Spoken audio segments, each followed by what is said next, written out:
The black dress felt like armor as I stood at the entrance of the funeral home, my hand trembling on the brass door handle. My phone buzzed with notifications, Paige's desperate messages about what was happening inside. I'd rehearsed this moment countless times since receiving the call about Dad's passing 3 weeks ago, but nothing could have prepared me for the digital spectacle unfolding both online and in person. Only immediate family is permitted today, the sharp voice cut through the somber atmosphere like a knife. Gwendolyn, my stepmother of 3 years, blocked the doorway with her perfectly manicured hand, the same hand that had been posting artfully filtered photos of the grieving widow on Instagram all morning. Her face was a mask of practiced sorrow, not a single tear smudging her immaculate makeup. "I'm Meredith, and this is my father's funeral," I replied, my voice cracking slightly. "The father who raised me alone after Mom died, who taught me to ride a bike, who beamed with pride at my college graduation. And here I was, being denied entry to say my final goodbye. I am family," I managed to say, my voice stronger than I felt. "He was my father." Gwendolyn's lips curved into a smile that didn't reach her eyes. Was being the operative word, dear.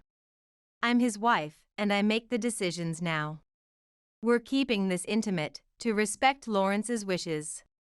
Behind her, I could see familiar faces filling the chapel through the half-open door, Dad's golf buddies, business associates he barely knew, even her personal trainer.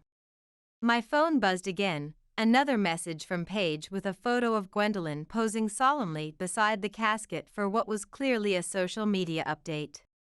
"You've got to be kidding me," I said, stepping forward and holding up my phone. "You're letting in Dad's accountant who met him twice, but blocking his daughter while posting funeral selfies?" "Meredith," a familiar voice called out. My cousin Paige pushed past Gwendolyn, wrapping me in a tight hug that smelled of comfort and home. "I've been texting you for an hour. This is insane." Gwendolyn's facade cracked slightly as she glanced around nervously. She couldn't stop Paige without creating a scene, and maintaining her carefully crafted public image was everything to her. "Let her in," a deep voice commanded. Bennett, Dad's longtime lawyer, appeared beside Gwendolyn. His presence carried an authority that even she couldn't ignore. Mr. Harmon specifically requested his daughter's presence in his final arrangements, as you well know. Gwendolyn's nostrils flared, but she stepped aside, subtly checking her reflection in her phone screen as she did. As I walked past her, she whispered, "Enjoy the show, darling. There won't be much left for Daddy's little office manager when this is over." The service was a blur of faces and voices. I sat in the front row, Paige's hand squeezing mine, as speakers shared memories of Dad. Gwendolyn played the grieving widow perfectly, dabbing at dry eyes with a monogrammed handkerchief while her sister Vivian discreetly filmed parts of the service. During the eulogy, I noticed Garrett, Dad's friend from college days and my godfather, watching me intently. He whispered something to Gwendolyn, who nodded slightly with a tight smile. The exchange made my skin crawl. After the service, Bennett approached me. "Meredith, we need to discuss the will reading tomorrow. Your father left very specific instructions." "What kind of instructions?" I asked, noticing how Gwendolyn suddenly appeared interested in our conversation, sliding her phone into her purse. "Everything will be clear tomorrow," Bennett said carefully. "Just know that your father prepared thoroughly for this moment." "Surely we can handle this privately, Bennett," Gwendolyn interrupted, placing her hand on his arm and flashing the smile that had graced countless society pages. No need to burden Meredith with these matters so soon after her loss. She must be overwhelmed, poor thing. Bennett removed her hand firmly. "The reading is at 2 p.m. tomorrow in Lawrence's study at the estate. All parties must be present." As people began filtering out, Paige pulled me aside, her camera hanging forgotten around her neck. "Something's not right, Mayor." Have you seen the estate's transformation lately? Gwendolyn's been spending money like water. That tennis court she built last month, the new pool house, all while documenting everything for her lifestyle brand. I hadn't visited the estate since Dad married Gwendolyn. The few times I tried, she'd made excuses about Dad being too busy or too tired, though his social calendar seemed mysteriously full on her social feeds. She's up to something, Paige continued, lowering her voice. And Garrett's acting strange. I overheard him and Gwendolyn talking about offshore accounts and something called Marina Holdings last week. Before I could respond, Bennett pressed an envelope into my hands. Your father wanted you to have this before tomorrow's reading. Don't open it until you're alone. The envelope felt heavy, like it carried more than just paper. As I left the funeral home, Gwendolyn's voice carried across the parking lot. Don't forget to check your WhatsApp, darling. I've sent you a heartfelt message about your father. Her perfect smile didn't match the mockery in her tone as she posed for a final photo with the funeral director. Dad had built his legacy from nothing, working countless hours to create something meaningful. His affordable housing developments had changed thousands of lives. I wouldn't let Gwendolyn destroy that for another mansion or a following on Instagram. In my car, I held the envelope Bennett had given me, feeling its weight. Whatever was inside, I knew it was the key to understanding what was really going on. Dad had always told me to trust my instincts, and right now they were screaming that this was just the beginning of something much bigger than a cruel stepmother. My phone pinged with a message from Paige, coming over tonight. Don't do anything until I get there. And Mayor, Lawrence would be so proud of how you handled today. I started the car, catching a glimpse of Gwendolyn watching from the funeral home steps, phone in hand, probably dictating some heartfelt post about her loss. She raised her hand in a wave that felt more like a warning. But she had no idea who she was dealing with. I wasn't just Daddy's little girl anymore. I was a woman who'd inherited his determination, and I would protect everything he stood for. The envelope sat heavy in my purse as I drove home, carrying what I hoped were the answers I needed to set things right. Dad's study next day. Dad's study felt sacred yet unfamiliar as we gathered for the reading of his will. The room had been redecorated since I'd last seen it, Gwendolyn's touch evident in the sleek modern furniture that had replaced Dad's beloved leather chairs. She sat across from me, wearing a black designer dress that probably cost more than 3 months of my salary. Paige squeezed my hand under the table as Bennett entered with a thick folder and a small digital projector. Before we begin, Bennett said, setting up the equipment, I want to note that Lawrence was very specific about how this meeting should proceed. He recorded a video statement to accompany the formal reading. I'd spent the night reading Dad's letter repeatedly.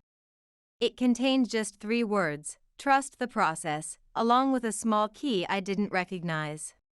Classic Dad, always teaching lessons, even from beyond.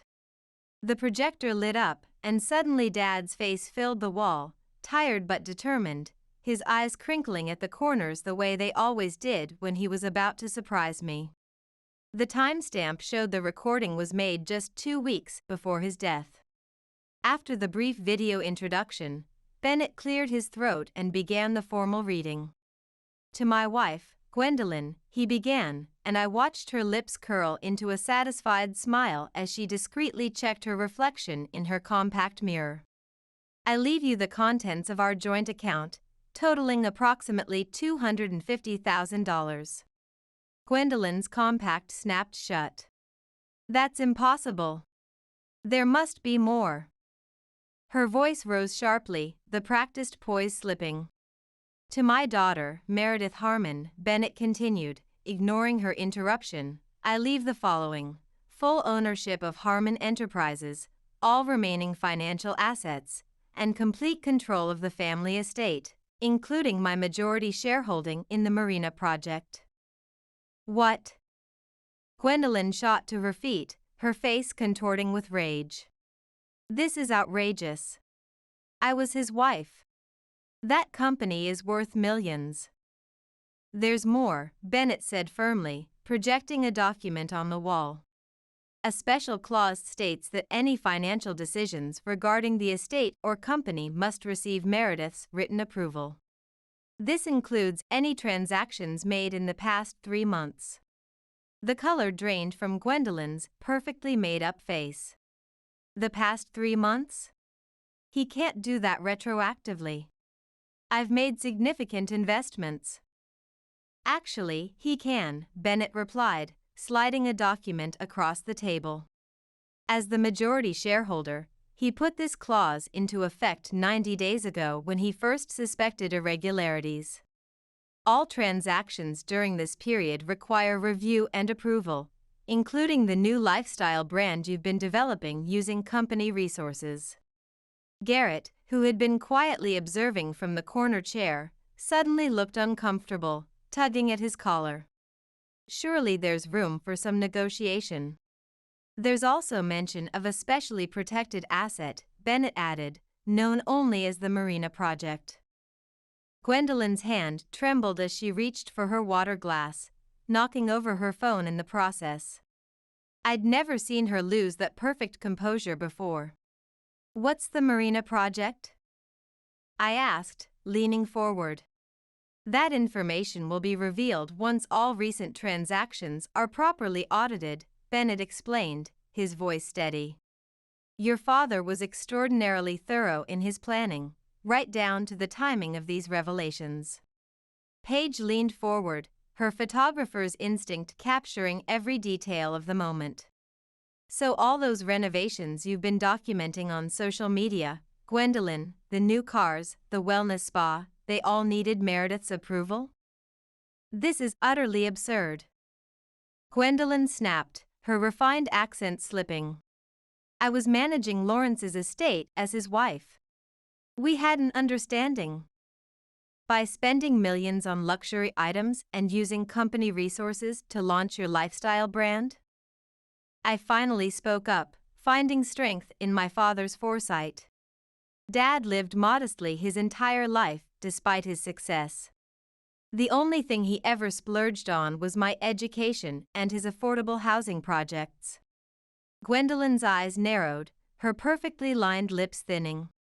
You have no idea what your father wanted. We discussed every decision together.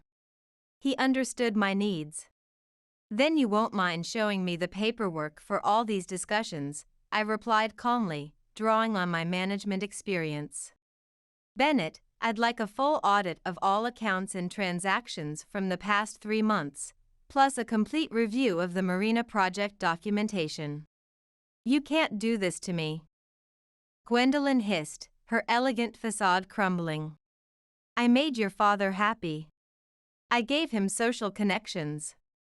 You made him a stranger, I corrected her, the pain of recent months rising in my throat. I couldn't even visit him in his final weeks because you always had an excuse. Yet somehow he was well enough to appear at your charity galas. Garrett stood up, palms extended. Perhaps we should take a brief recess to collect ourselves. Sit down. Bennett commanded with unexpected force. There's one final item. Lawrence left a video message specifically for this moment. He tapped on his tablet, and suddenly Dad's face filled the large wall screen. He looked tired but determined, sitting in this very study. Meredith, if you're watching this, I'm sorry I couldn't tell you everything in person, but I needed to protect what I built. The Marina Project contains everything you need to know. Bennett will guide you. He paused, his expression hardening. And Gwendolyn. I know about Vivian and the funds. Gwendolyn gasped audibly, her hand flying to her throat. Next to her, Vivian, who had been silently texting throughout the proceedings, suddenly looked up, her face draining of color. What's he talking about? I demanded, looking between them. What funds? Meeting adjourned. Garrett announced with forced cheerfulness. Meredith, please stay behind. We have important documents to sign. As Gwendolyn stormed out, her designer heels clicking aggressively on the hardwood floor, Paige caught her arm. Those social media brand deals you signed last week using the company letterhead?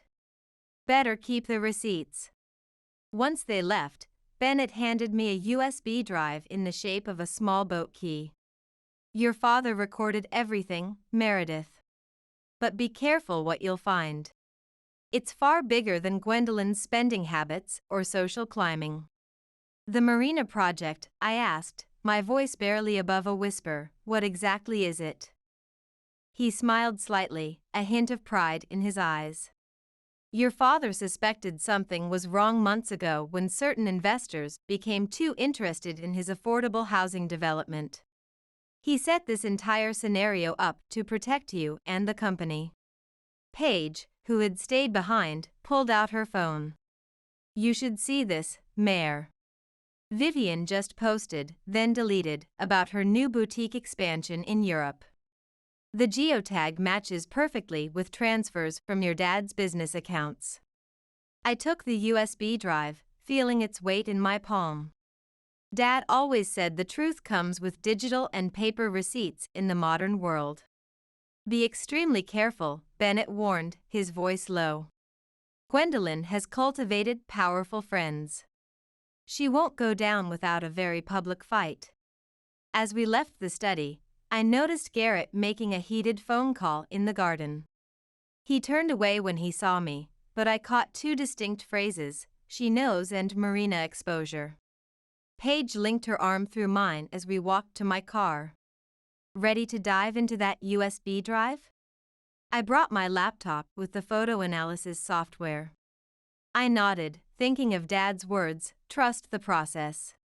Let's see what other safeguards my father built into his final plan. The Marina project was waiting, and with it, the truth about what really happened in Dad's final months. Gwendolyn thought she had won with her carefully crafted public image, but she didn't know my father like I did. He always played the long game, several moves ahead. Meredith's apartment evening, Paige and I huddled around my kitchen table, her laptop glowing in the dimly lit room. My hands shook slightly as I inserted the boat-shaped USB drive and folders appeared on screen, financial records, surveillance files, and one simply labeled Marina. Look at this, Paige pointed to a series of screenshots, bank transfers from the company account to something called VF Designs. VF? I muttered, the pieces connecting. Vivian Fleming. Gwendolyn's sister. That's why her boutique suddenly expanded to Milan last month. A sharp knock at my door made us both jump. Through the peephole, I saw Garrett standing there, shifting nervously, looking over his shoulder at the street. What do you want? I called through the door, not ready to trust him. Just 5 minutes, Meredith. Please. It's about your father and what really happened, his voice sounded strained. I glanced at Paige, who shook her head vigorously. But something in his voice, fear mixed with genuine concern, made me unlock the door, though I kept the chain on. Make it quick, I said through the narrow opening. Garrett looked exhausted, his usual polished hotel owner appearance disheveled. You need to be extremely careful. Gwendolyn and her circle, they're not who you think they are. The connections go deep. Really? And where exactly do you stand in all this, Uncle Garrett? I asked pointedly, using the childhood name I'd called him. He hesitated, running a hand through his silver hair. Let's just say I've been playing a complicated role. I was your father's roommate in college, his friend for 40 years. He asked me to keep an eye on things from the inside, but it got more complicated than either of us expected. Complicated how? I pressed. The Marina project, it isn't just an affordable housing development. It's, a car horn blared insistently outside. Garrett jumped, looking over his shoulder with genuine fear in his eyes. I've said too much already. Check the security footage from March 15th. Your father's office camera. The one behind the sailing trophy. Before I could respond, he hurried away, limping slightly. Through the window, I watched him climb into a black SUV where someone waited in the driver's seat. Well, that was cryptic and disturbing, Paige said, already searching through the files for the March 15th footage. The video showed Dad's office at night. Gwendolyn entered, followed by Vivian in her signature all-black designer outfit. They went straight to Dad's wall safe behind the family portrait. "Turn up the volume," I whispered, leaning closer. "I can't keep stalling the investors," Vivian was saying, her voice tight with stress. "They want concrete answers about the marina property. The luxury development plans are already being drawn up." "Lawrence suspects something," Gwendolyn replied, perfectly manicured fingers trying combinations on the safe. "He's changed all the passwords, moved accounts around. He's been meeting with that Bennett too often." "Then accelerate the timeline," Vivian hissed. "The deadline's approaching, and we need those land title documents. Our investors aren't patient people." I felt physically sick. Paige paused the video, her face pale in the blue light of the screen. "Mayor, look at the date stamp. It's exactly 2 weeks before your dad's heart attack." My phone buzzed, a WhatsApp message from Bennett. "Found something critical in your father's private storage. Meet me at the office immediately. Come alone, except for Paige if she's with you." Bennett's office. 30 minutes later, 20 minutes later, we sat in Bennett's downtown office as he spread documents across his antique mahogany desk, the city lights twinkling through the windows behind him. "Your father came to me about 3 months ago with concerns about suspicious financial activities at the company," Bennett explained, his voice steady but grave. "Large sums were being diverted through a series of shell corporations, all ultimately linked to VF Designs." "Vivian Fleming," I confirmed, the pieces falling into place. "Yes, but the web extends much deeper," Bennett continued, showing us a complex diagram of money flows. "She's partnered with some exceptionally questionable real estate developers with international connections.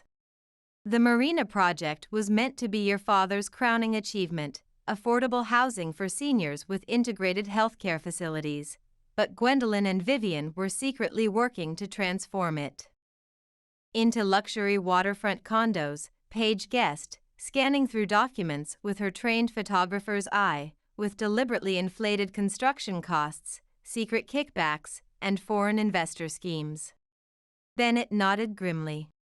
"Lawrence discovered their plan quite by accident when reviewing some architectural changes.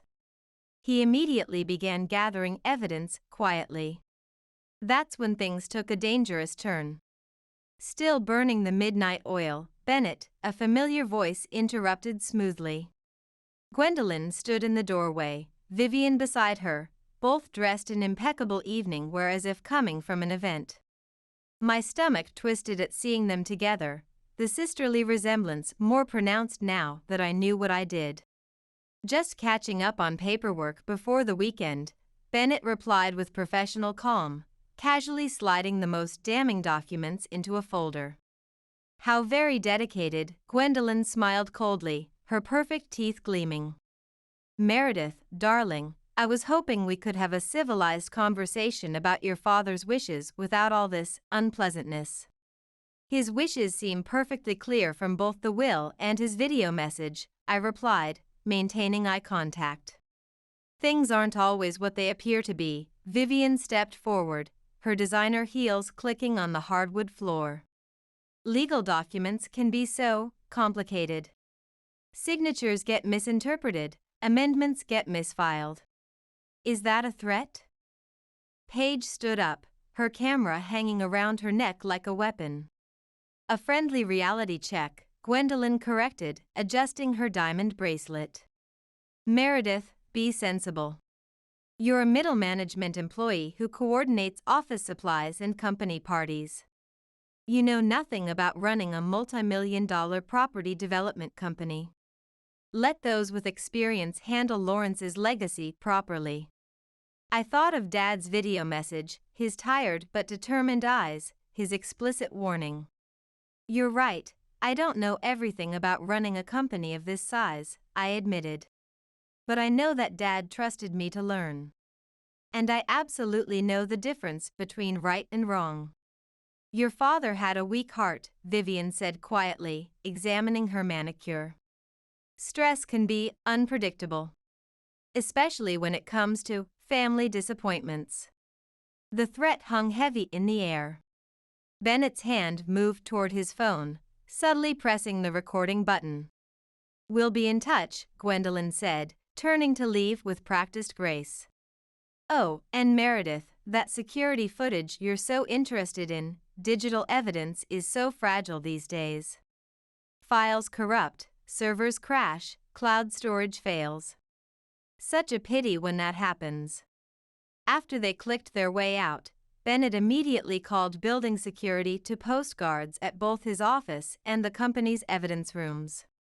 They're getting desperate, he observed, his usual professional composure slipping slightly to reveal genuine concern. Good, I said, my voice harder than I'd ever heard it. Because now we know what really happened to Dad. Paige squeezed my shoulder, her touch grounding me. We need to move faster. If they're willing to threaten you so openly, they won't hesitate to take more drastic measures. Bennett agreed, locking his desk drawer. But we have advantages they don't know about. Your father left one final safeguard, something even I wasn't fully briefed on. He called it the ultimate receipt. I opened the Marina folder on the USB drive, a flood of understanding washing over me as I browsed through the meticulously organized files. Dad hadn't just left scattered evidence, he'd created a comprehensive trail of breadcrumbs, each leading to the next piece of the truth. Time to follow his path, I said, thinking of Gwendolyn's smug, confident face, the woman who thought her social media perfect life had won everything. She's about to lose it all. Meredith's apartment late night, the Marina Project files revealed a shocking web of deception that made my blood boil. Forged contracts with fake signatures, deliberately inflated development costs, elaborate kickback schemes, and a complex trail of money leading to offshore accounts in tax havens. But it was the last document that stopped me cold, a medical report from Dad's personal physician, dated just 3 days before his death. No signs of cardiovascular disease whatsoever, I read aloud to Paige, my voice shaking. Blood work excellent. Heart function normal for a man 15 years younger. No indications of any conditions that might lead to sudden cardiac arrest. My phone rang, the screen lighting up with Gwendolyn's name and a photo of her with Dad that she'd posted on Instagram months ago. What do you want? I answered, putting it on speaker. Dinner tomorrow night. Just us girls, her voice dripped with honey, the socialite charm turned up to maximum. The estate, at 7. There are some things about your father you really ought to know, Meredith. Things that might change your perspective on recent developments. Paige shook her head frantically, mouthing no over and over, but I already knew my answer. I'll be there. Excellent. We'll have Marcella prepare Lawrence's favorite dishes. Are you completely insane? Paige exploded after I hung up. After what we just found? They practically admitted to killing your father. I'll be wearing a wire, I said calmly, tapping my phone. Bennett already arranged it with a private security firm. We need to get them talking on record. The estate next evening, the family estate looked different as I drove up the long curved driveway, colder somehow, its warmth and history swallowed by Gwendolyn's modern renovations. She answered the door herself in a silk designer loungewear set, champagne glass in one perfectly manicured hand. Meredith, darling, right on time. Vivian is joining us, of course. They led me to the formal dining room, where Dad's prized vintage wine collection was displayed like props in their elaborately staged performance. "Your father," Gwendolyn began, pouring a rare Bordeaux I knew cost thousands. "I didn't touch mine," was a far more complicated man than you realize. "Really?" He always seemed remarkably straightforward to me. Vivian laughed softly, the sound like glass breaking. "Oh, sweetie, you didn't know him like we did. The public Lawrence Harmon versus the private one." "You mean you didn't know him at all?" I countered, leaning forward. "Let's cut to the chase. Tell me about VF Designs and how it connects to the Marina project." The sisters exchanged lightning-quick glances. "A completely legitimate business arrangement," Vivian said carefully, her fingers tightening around her wine stem. "Like the altered architectural plans for the Marina project? Those fake contracts must have taken ages to forge. Did you pay off the original architects, or just threaten them?" Gwendolyn's wine glass froze halfway to her lips. "Careful, dear. Some things are better left buried. Like certain medical records that might raise uncomfortable questions about your father's sudden heart attack." The temperature in the luxurious dining room seemed to plummet. Vivian's practiced smile became fixed and artificial. "You're in way over your head," Gwendolyn said quietly. "Walk away now. Take a generous settlement. We'll even throw in that charming downtown apartment you've always admired. Live your life without looking back. Or what? I'll have a convenient accident?" "Things happen," Vivian shrugged with chilling casualness. "Companies face unexpected bankruptcies, files mysteriously disappear, people occasionally vanish."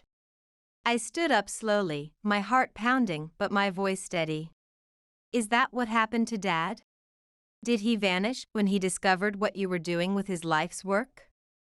"Your father was painfully idealistic," Gwendolyn spat, her elegant mask finally slipping. "He was going to throw away everything we'd built because of his precious conscience. Affordable housing? The property is worth 10 times more as luxury developments." "You mean everything he built while you were planning to steal it?" "Steal?" Vivian laughed, sharp and brittle. "We improved the vision. Those luxury condos would have made hundreds of millions more than his ridiculous senior housing plan. The profit margins were astronomical. And the kickbacks from the foreign developers, the money laundering through VF Designs." "Enough." Gwendolyn slammed her hand on the table, rattling the crystal. "You want to play hardball? Fine. Check your company email tomorrow.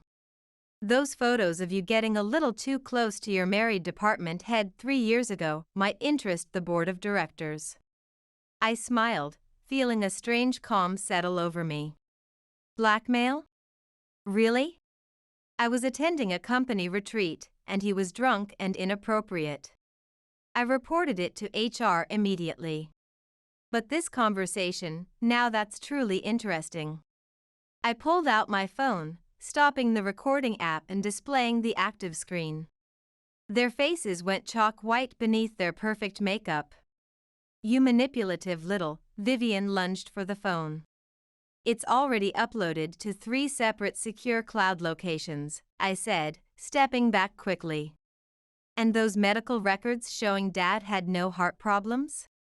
Copies are with Bennett and 2 other attorneys with instructions to release them if anything happens to me." "Get out," Gwendolyn whispered, her composure completely shattered. "Get out of my house." "Your house." I looked around the familiar walls that held my childhood memories. "The will says differently. You have until noon tomorrow to pack your essentials. The security codes will be changed at 12:01. As I turned to leave, Gwendolyn called after me, her voice shaking with fury. "You have no idea what you're doing. The Marina project has powerful international investors. They won't let you interfere with this development." "Watch me," I replied without turning back. Outside, Paige was waiting in her car across the street, camera with telephoto lens ready. "Did you get it?" she asked as I slid into the passenger seat. I nodded, hands shaking now that it was over. They practically confessed to everything. They didn't even try to hide it. But they mentioned investors, powerful ones. That sounds ominous. Bennett called while you were inside, Paige continued, starting the car. He found something in the company's archived server backups. Someone systematically deleted files immediately after your dad died, but the IT director had set up an automatic backup system your father requested. My phone buzzed with a text from Garrett, "Need to meet urgently." It's about the investors and what they're capable of. Another text came through almost immediately, this time from an unknown number, "Back off from Marina, or your heart might suddenly fail too. Final warning." I showed Paige the threat. They're terrified of what we know. Good God, Mare, this is beyond serious. Paige gripped the steering wheel tightly. Maybe we should go to the FBI now, before. No, I cut her off firmly.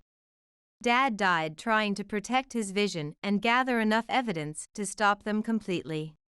I won't let his sacrifice be for nothing. As we drove away, I saw Gwendolyn watching from the window, phone pressed to her ear. She was calling someone, probably those mysterious investors she'd threatened me with. Let them come, I thought with newfound determination. Dad had taught me well through his example: always keep receipts, always have a backup plan, and never show your full hand until the final move. The real battle was just beginning. Coffee shop. Next morning, the artisanal coffee shop was nearly empty when Garrett slid into the booth across from me, looking haggard and anxious. Paige sat at a nearby table, pretending to edit photos on her laptop while keeping watch. "You're taking an enormous risk meeting me," he said, glancing nervously over his shoulder toward the street. "Talk fast," I replied, discreetly recording on my phone under the table.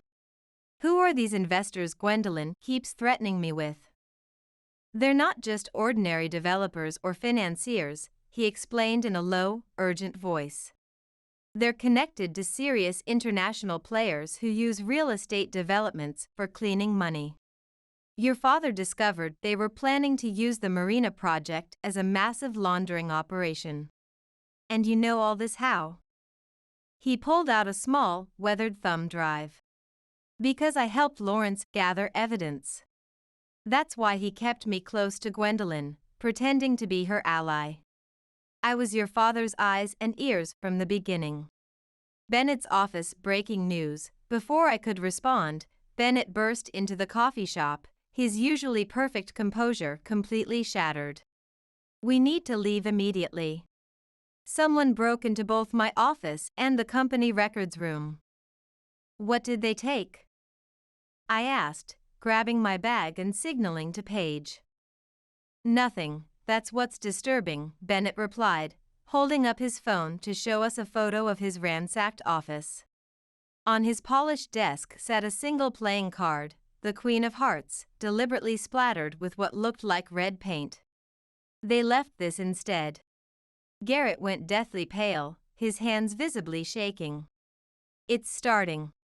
That's their signature warning, their calling card." We relocated to Paige's artist loft apartment in a converted warehouse, spreading the contents of both USB drives across her photography editing table, the urban skyline visible through the industrial windows. "Look at this," Bennett pointed to a document hidden deep in the financial folders.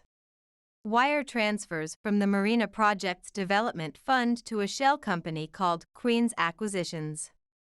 That's Vivian's front company," Garrett explained, his hotel management experience evident in his understanding of the complex financial web.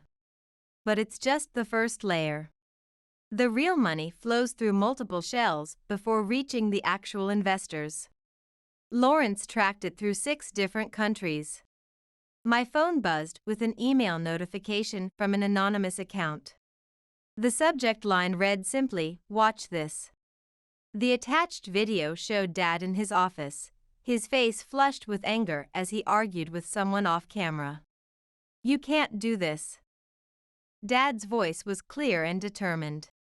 "These people trusted us with their retirement savings for affordable housing, not luxury speculation. They'll get a better return this way," Gwendolyn's voice replied smoothly from off-screen. "Everyone benefits from the upscale development. It's simple economics, Lawrence. It's fraud, and you know it." Dad slammed his hand on the desk. "I'm shutting down the entire project before it's corrupted further." "That would be extremely unwise, Mr. Harmon," a man's voice, cultured, accented, and completely unfamiliar, interjected calmly. "Consider your daughter's position. Her career. Her safety." The video abruptly cut off. Another email arrived seconds later. "Back off, or the next video reveals your father's final moments." Not a peaceful heart attack after all. "They're bluffing," Paige insisted, though her photographer's steady hands were now trembling. "They wouldn't keep evidence like that." "No," Garrett stood up, his expression grave. "They're not bluffing at all. I was there that night. I saw what happened when a sharp crack split the air." The window behind Garrett shattered as he dropped to the floor with a cry of pain. "Nobody move," Bennett commanded, already dialing his phone. "Stay away from the windows. Private security team is on the way." Garrett clutched his bleeding shoulder, his face contorted with pain. "Just a graze," he gasped. "They're sending us a very clear message about how serious they are." While waiting for Bennett's security team, I checked my email again. A new message contained just an address and time: Lakeside Marina, Dock 7. "Tomorrow, 3 p.m. Come alone with all evidence copies, or the next shot won't miss. Your father made his choice. Make yours wisely." The security team arrived, followed by police officers who took statements but seemed overwhelmed by the implications. I could tell by their carefully neutral expressions that they couldn't, or wouldn't, help with something this complex involving wealthy, connected people. After they left, Bennett pulled me into Paige's kitchen, speaking quietly. "There's something else critical. Your father left a safety deposit box at Garrison Trust Bank. I gained access this morning using the key from his personal effects. Inside was a single sealed document, comprehensive evidence of money laundering through Queen's acquisitions, with names, dates, account numbers, and the identities of the real investors." "This is it," I breathed, adrenaline surging through me. "This is what they killed him to protect." "There's more," Bennett said, his voice dropping further. "Look at the final signature page." He showed me his phone with a photograph of the document. There, among the Queen's Acquisitions board members, is a signature we all recognize. Vivian Fleming, Paige realized, looking over my shoulder. She wasn't just Gwendolyn's sister. She was the primary connection to the international investors all along, Bennett confirmed. "Gwendolyn was just the public face, the social connection to your father." My phone rang with Gwendolyn's distinctive ringtone. "Enjoying our little demonstration?" she asked when I answered on speaker, her voice eerily calm. "You won't get away with this," I replied, surprised by the steadiness in my voice. "Oh, darling, but I already have. Ask dear Garrett about March 15th. Ask him what your father's actual last words were as he realized what was in his evening scotch." I looked at Garrett, who couldn't meet my eyes, his wounded shoulder momentarily forgotten. "You have precisely 1 hour to surrender all copies of the evidence," Gwendolyn continued, her socialite charm completely gone.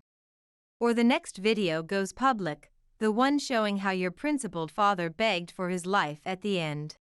Think of the family legacy, Meredith." The line went dead.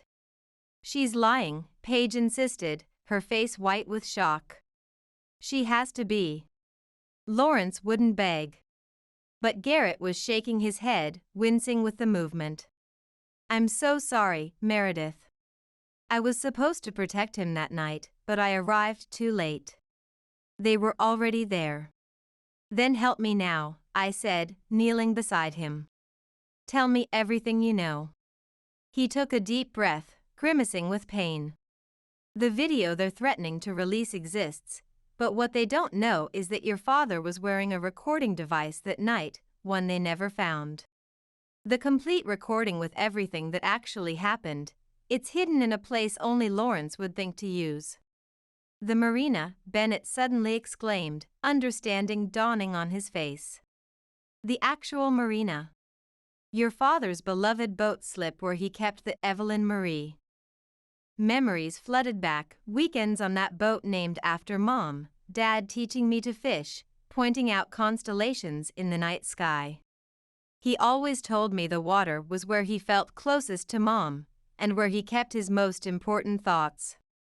"We have exactly 1 hour," I said, standing up with newfound determination. "Let's make every minute count."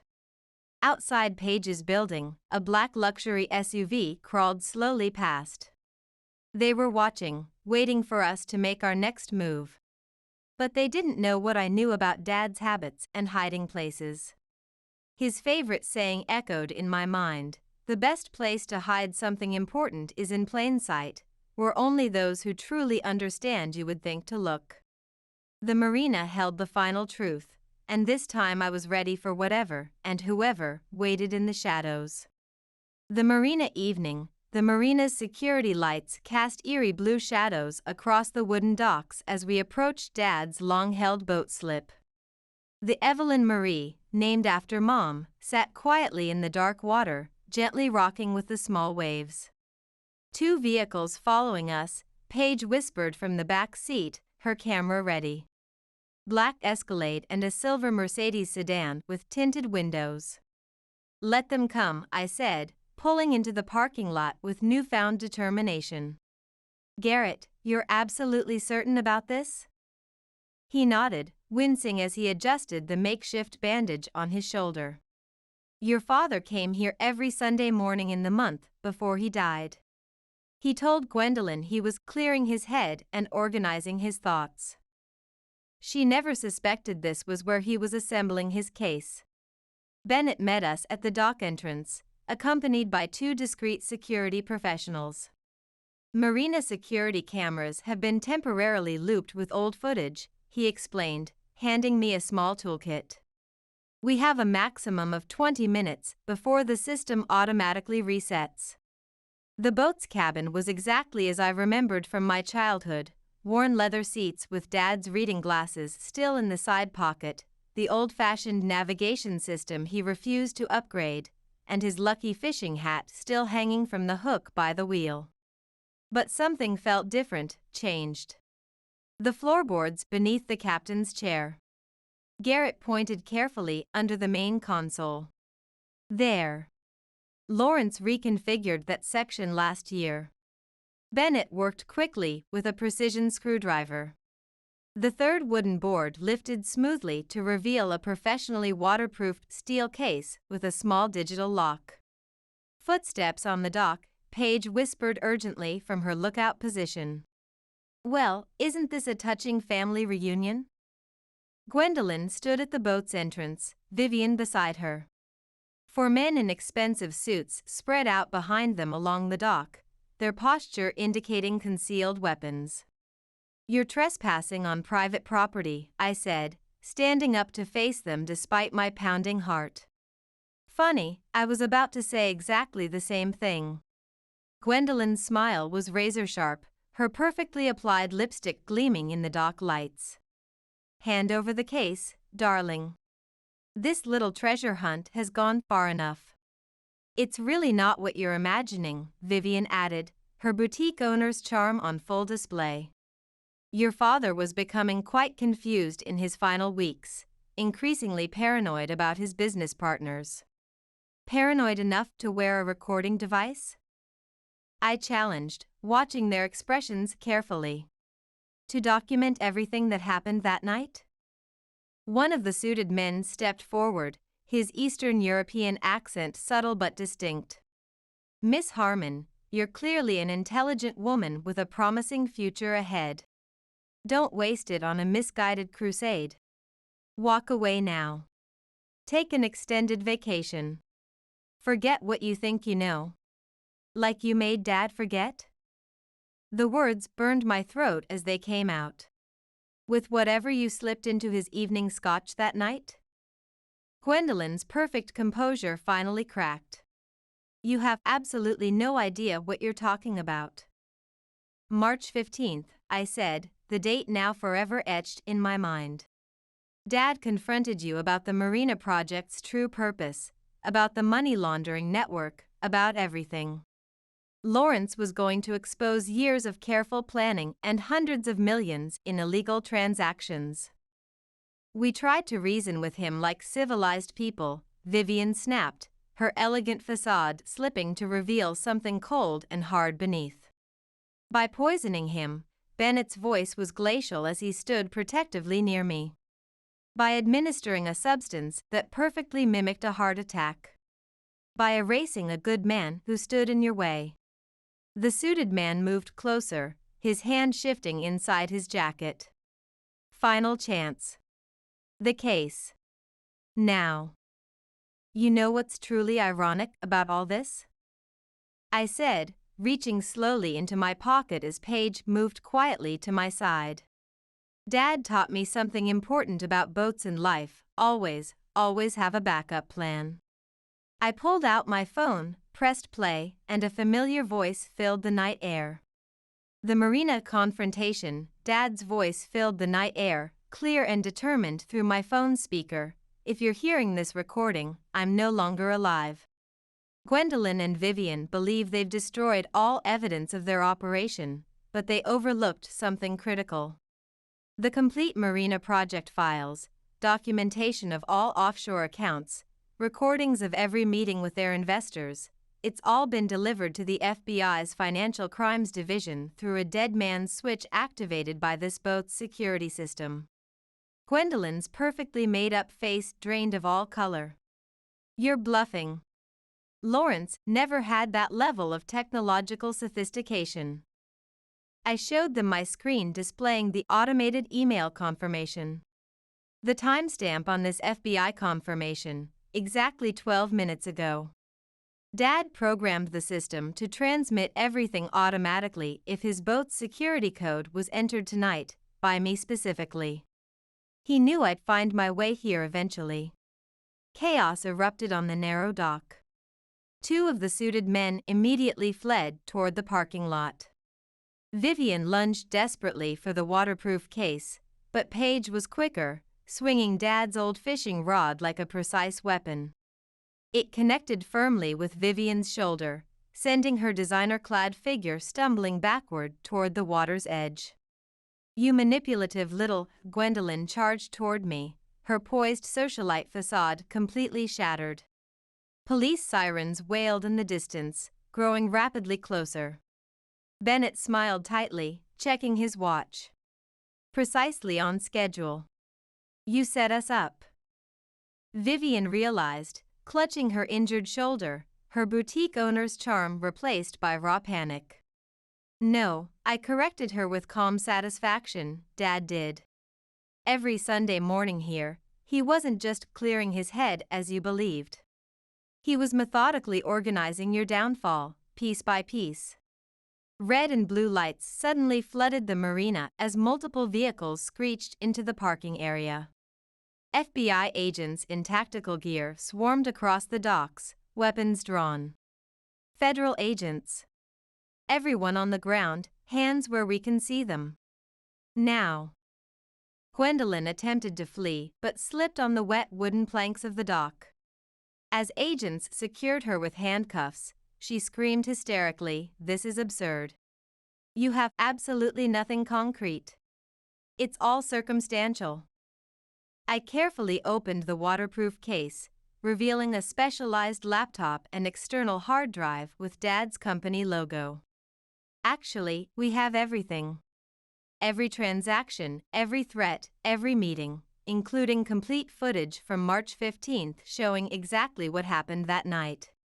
Your father was considerably more intelligent than we anticipated, Vivian said bitterly as agents led her away, her designer outfit incongruous against the tactical gear surrounding her. Garrett stepped forward, still holding his wounded shoulder. Meredith, I'm so sorry I didn't tell you everything sooner. I was trying to protect you from the danger, just as Lawrence asked me to. You helped him when it mattered most, I said, finding unexpected forgiveness. That counts for something significant. As the chaos gradually settled into organized police activity, I sat in Dad's captain's chair, running my fingers over the worn leather that still held the impression of his form. Paige joined me, gently holding Dad's lucky fishing hat she'd rescued during the struggle. There's one more thing you should see, Bennett said, carefully extracting a sealed envelope from a hidden compartment in the case. Your father left this specifically for after the confrontation was resolved.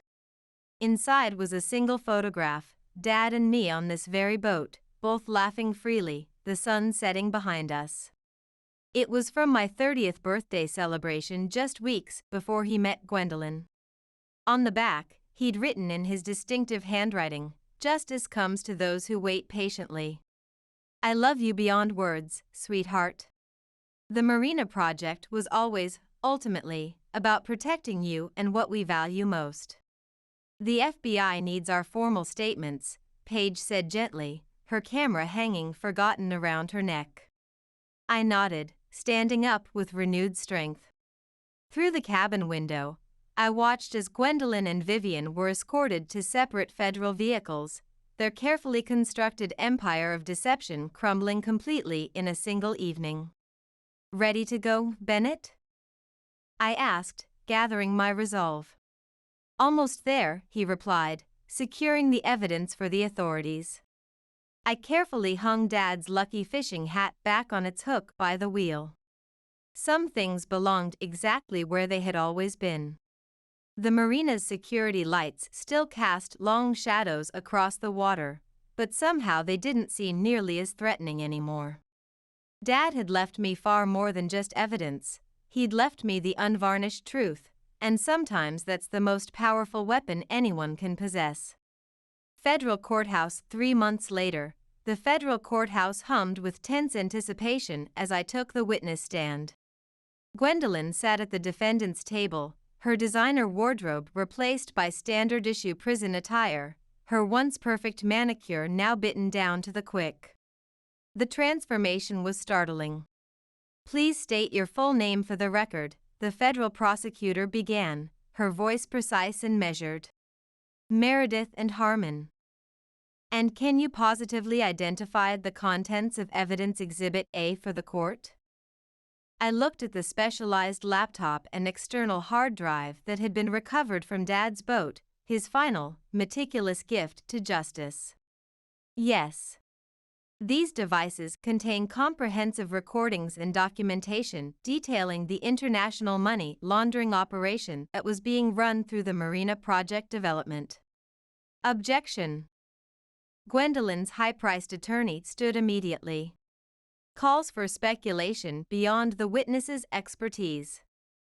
Overruled, the judge said firmly. The witness may continue. The prosecutor nodded to the technical assistant, who played the critical March 15th recording. Dad's voice filled the hushed courtroom. I absolutely refuse to let you steal from innocent people. Gwendolyn, these were retirement funds intended for affordable senior housing, not luxury condos for offshore shell companies. You're being ridiculously dramatic, Lawrence.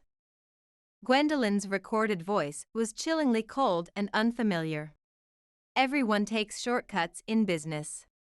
Just take the developer's money and look the other way. Like you're asking me to ignore whatever you've been secretly recording for weeks. Shocked gasps echoed through the packed courtroom. In the present, Gwendolyn's face contorted with uncontrolled rage. That recording is doctored, she shouted, half rising from her seat. He was becoming mentally unstable. "Order in this court," the judge commanded, hammering his gavel. "Mrs. Harmon, control yourself immediately or you'll be removed." The recording continued relentlessly. A man's accented voice, now identified as one of the arrested international investors, said calmly, "Don't be difficult about this, Mr. Harmon. Unfortunate accidents happen to problematic people all the time." "They certainly do," Dad's voice replied with surprising calm. "That's precisely why I'm wearing a wire and why this entire conversation is being transmitted to secure storage as we speak." The prosecutor paused the playback. "What happened after this recording was made, Ms. Harmon?" "According to the medical examiner's revised report following exhumation, my father was poisoned with a specialized substance that perfectly mimicked heart attack symptoms. He died 3 days later, after collecting final evidence." Vivian, testifying under immunity as part of her plea agreement, was called next to the stand. "It wasn't supposed to end in death," she said, deliberately avoiding looking in my direction. "The initial plan was simply to frighten Lawrence into compliance." "Who ultimately gave the order for more permanent measures?" the prosecutor asked directly. Vivian hesitated only briefly. "Gwendolyn." She informed our investment partners that Lawrence had become an unacceptable liability. They were growing increasingly concerned about exposure of the entire laundering network. "You backstabbing traitor." Gwendolyn lunged across the table toward her sister, requiring 2 court officers to restrain her as she shouted obscenities. The judge immediately called a recess. In the marble-floored hallway outside, Paige hugged me tightly. "You're handling this amazingly well," she whispered, her photographer's eye capturing every emotional detail. "Lawrence would be incredibly proud of your strength."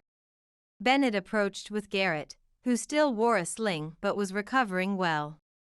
"The FBI forensic accounting team has completed tracking all the offshore accounts connected to Queen's acquisitions. They've successfully frozen every asset." "That's excellent news," I said, feeling a weight lifting. "Does that mean the retirement funds can be fully restored to the original investors Dad was trying to protect?"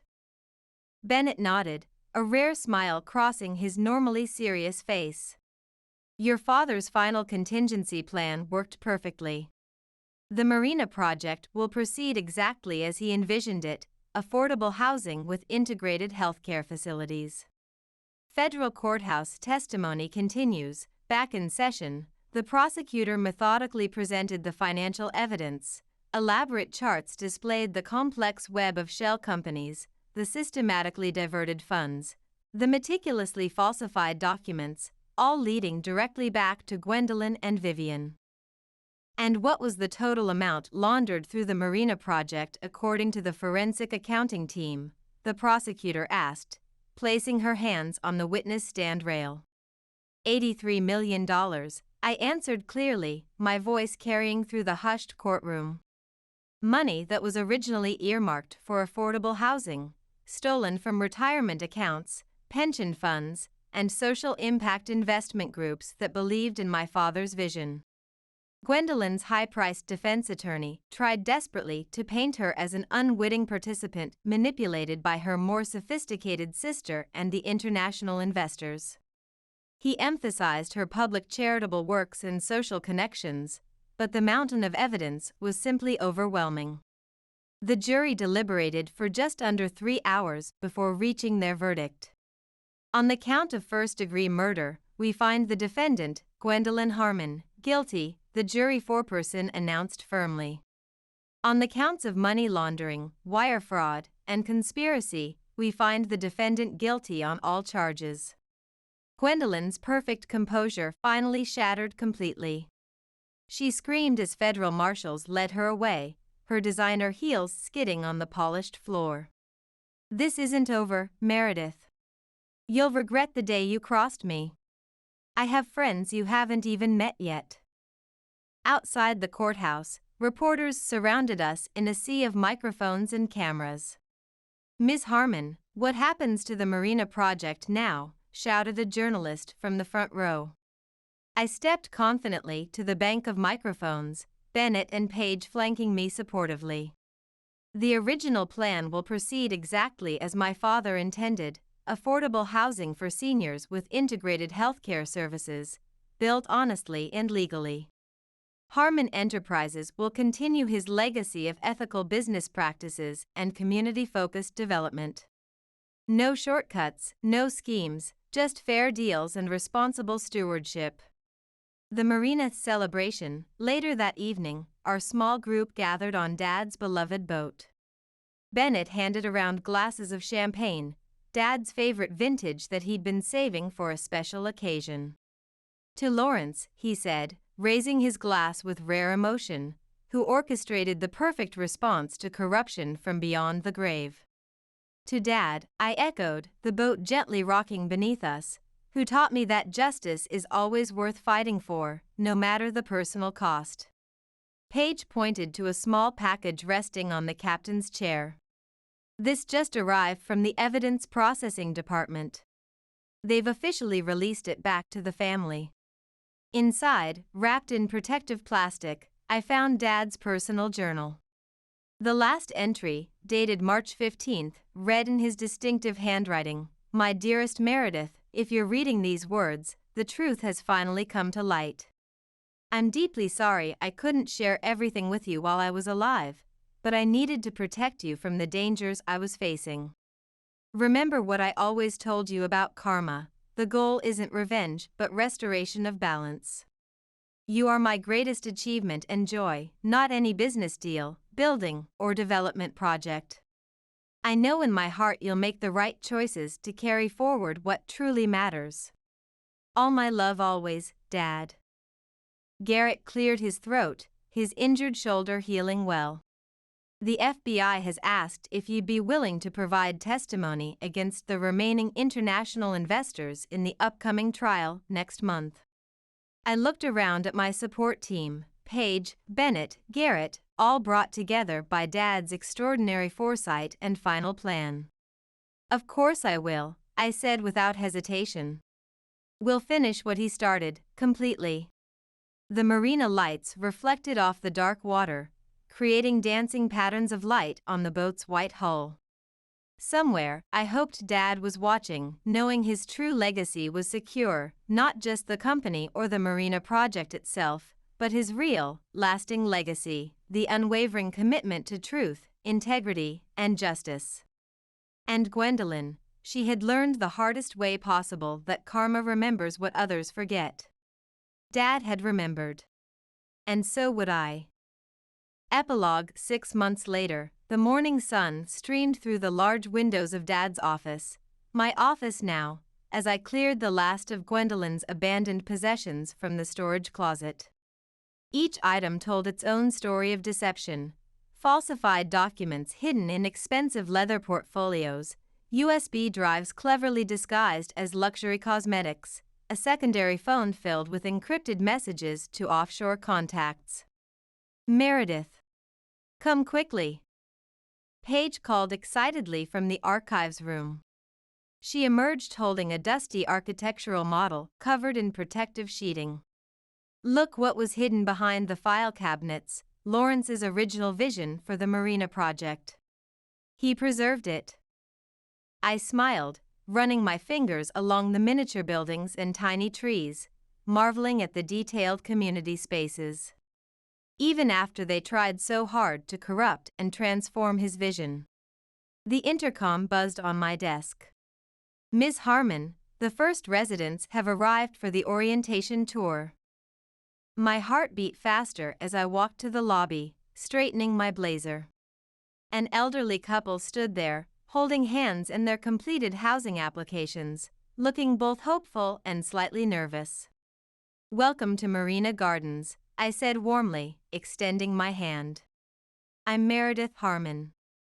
"We simply can't believe these rental rates are real," the woman said, eyes bright with emotion. "When our previous building went luxury, everyone said we'd have to leave the neighborhood we've lived in for 40 years, but this is a miracle. My father believed deeply that everyone deserves a safe, dignified place to call home, I replied, feeling his presence in that moment. Please, let me show you around your new community. As we toured the completed complex, I saw Dad's dream transformed into living reality. Community gardens bursting with vegetables and flowers, a modern medical clinic with reduced-cost services, inviting social spaces where seniors gathered playing cards and sharing stories, everything he had fought and ultimately sacrificed himself to protect. Bennett met us in the central courtyard, legal documents in hand, his usual serious expression softened by satisfaction. The final portion of the recovered funds has been returned to the original investors, he reported, then paused, allowing himself a rare smile. And Gwendolyn's last appeal was unanimously denied by the circuit court yesterday. That's excellent news, I said. Any updates on the evidence room inventory? That's actually why I came by in person. We found something else significant. Back in the privacy of Dad's MIA office, Bennett carefully unlocked a previously hidden panel behind the family photograph. Inside was a small personal safe I'd never seen before. The FBI forensic team discovered this during their final sweep, he explained, entering a sequence. They determined the code was your birth date. The safe door swung open to reveal a sealed letter and a small velvet jewelry box. The letter was in Dad's distinctive handwriting. My dearest Meredith, if you're reading this, you've successfully uncovered the complete truth and brought those responsible to justice. There's one final thing you should know. The day Gwendolyn entered our lives, something felt wrong, call it instinct, call it experience from years in business, but I began planning defensively immediately. The marina project wasn't only about housing, it evolved into a deliberate trap for anyone who might try to corrupt it. Inside this box is your mother's locket, which I've kept safe all these years. I always told you it was lost after her passing, but I was waiting for the right moment. Inside is a photo of the three of us taken the day you were born. This is your true inheritance and legacy, not the business empire, not the buildings, but the love of family and the courage to stand firmly for what's right. I'm profoundly sorry I couldn't shield you from the pain of losing me, but I hope I taught you enough to protect yourself from those who would cause harm. Remember always, karma isn't about vengeance, it's about restoring proper balance to the world. You've accomplished that restoration beautifully. I love you eternally, Dad. My hands trembled slightly as I opened the delicate gold locket. The tiny photograph inside was slightly faded but perfectly clear, Mom in her hospital bed looking radiant despite her exhaustion, Dad beaming with unmistakable pride, and newborn me sleeping peacefully, unaware of the journey ahead. There's one more item, Bennett said gently, pointing to the safe's back panel. A final USB drive was securely taped there. The single file it contained was a video, Dad sitting in this very office, recorded on the morning of March 15th, the day everything changed. Good morning, my incredible daughter, he began, his eyes crinkling with the smile I missed so deeply. If you're watching this, then everything has gone according to plan. The evidence was sufficient, the perpetrators were caught, the funds have been recovered, and the marina project is becoming exactly what it was always meant to be. He leaned closer to the camera, his expression intensifying. But far more importantly than any of that, you have proven what I've always known with absolute certainty, that you are stronger than any challenge life presents, more intelligent than any scheme or deception, and infinitely more capable than you have ever imagined yourself to be. We located his actual, complete medical records, Garrett added, entering the office quietly. He knew they were slowly poisoning him through his evening scotch. He could have stopped drinking it, saved himself, but then we wouldn't have gathered enough evidence to bring down the entire network. The full weight of his sacrifice hit me anew. Paige squeezed my hand supportively as Dad's video continued. Don't spend too long mourning me, sweetheart. Instead, celebrate what we created together and what you'll build in the future. Your mother would be tremendously proud of the woman you've become. I certainly am, beyond words. The video ended with his familiar smile. Through the large windows, I watched new residents moving into Marina Gardens, carrying small plants for their balconies, grandchildren helping with boxes, lives beginning fresh chapters. Each person represented a promise fulfilled, a life improved, a community preserved. Are you ready for the official ribbon-cutting ceremony? Bennett asked, checking his watch. I carefully fastened Mom's locket around my neck, feeling its weight, light but significant, against my skin. Almost ready. On Dad's beautifully restored desk, I arranged 3 items together: the recovered architectural model of Marina Gardens, the framed locket photo of our family, and his lucky fishing hat from the boat, not a shrine to what was lost, but a testament to what endures. Now I'm ready, I said with quiet confidence. Outside, a sizable crowd had gathered for the ribbon-cutting ceremony. As I approached the podium, the morning sun caught Mom's gold locket, sending tiny sparkles of light dancing across the upturned faces. Perfect karma, perfect balance, exactly as Dad had envisioned. He was right, this journey wasn't about revenge, it was about justice, about protecting vulnerable people, about doing what's right even when, especially when, it's the hardest path to choose. I picked up the ceremonial scissors, ready to cut the ribbon and open not just a building, but a new chapter, not only for myself but for everyone who had been given a second chance through one extraordinary man's final, brilliant act of foresight and love. The eviction notice trembled in my hands as I stared at my husband's signature scrolled across the bottom, not a copy, but his actual signature in blue ink, as casual as if he were signing a birthday card. The electronic key fob to our front door flashed red when I tried it, refusing to grant me access to my own home. The security code had been changed. I'm Morgan, a 34-year-old ICU nurse, and this was how I discovered my husband of 7 years had sold our home without telling me. Ethan. I called out, my voice echoing through our, no, not our anymore, front porch. My scrubs were still damp with sweat after a grueling 12-hour night shift where I'd lost 2 patients but saved a third. The spare key I kept hidden beneath the decorative rock wasn't there either. Through the window, I could see my suitcase sitting in the middle of the otherwise empty living room floor. My phone buzzed, a notification from Ethan. Had to make an executive decision, honey.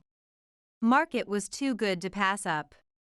Your things are packed. The new owners move in next week.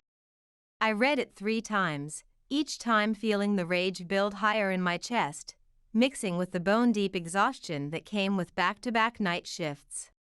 Executive decision, like I was some employee he could steamroll instead of his wife. With shaking fingers, I called my sister. Piper, come get me, I managed to say when she answered, my voice cracking. Ethan sold the house. He what? Piper's voice shot up an octave, the sounds of her classroom briefly audible in the background. Without telling you? Without discussing it? There's an eviction notice, my suitcase is inside, and I can't even get to it. The security code's been changed. I'm coming right now. Don't move. Riley's with me, she just picked me up for lunch. 20 minutes later, Piper's practical sedan pulled into the driveway. Her partner, Riley, was with her, thank God.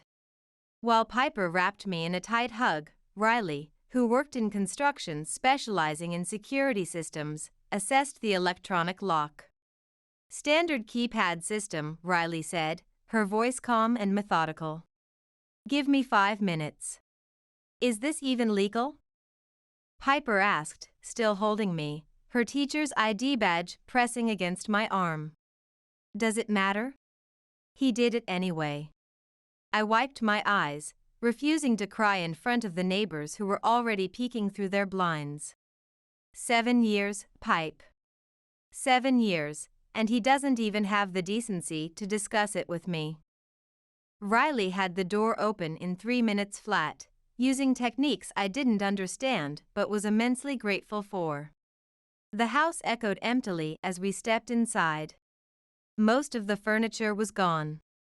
My suitcase sat in the middle of the floor like some kind of sacrifice, with a note taped to it. "Honey," I read aloud, "I know you'll be upset, but this is for the best. The market's hot and we made a killing. I've moved most of our things to storage. Take what you need for now. We'll talk tonight. Love, E." For the best? Piper snatched the note from my hands, her teacher voice coming out. The audacity of this man. I opened the suitcase, my heart sinking. He'd packed some of my clothes, all wrong of course. No underwear, no toiletries, just random dresses and pants thrown together. Not a single piece of my nursing uniforms, not my compression socks, nothing I'd actually need for work. Not even the medical journals I'd been studying for my critical care certification. "You're staying with us," Riley said firmly, placing a steady hand on my shoulder. No discussion. My phone buzzed again. "Ethan, don't be dramatic about this. It's just business." "Just business," I repeated, showing them the text, my voice hollow. "Our home is just business. The home I worked double shifts to help pay for." "Call Diane," Piper suggested, referring to my best friend from college. "She works at the bank. She'll know if this is even legal." I nodded, but before I could dial, another text came through, this one from Marcus, Ethan's friend from business school. "Hey Morgan, Ethan told me about the house. Great deal, right? You must be thrilled about the investment opportunity." That's when it hit me. Marcus knew before I did. Ethan had told his friend about selling our house, but hadn't bothered to tell his own wife. The wife who'd just spent 16 hours keeping people alive while he was apparently signing away our home. "I need to get some things," I said, heading upstairs, my body moving on autopilot.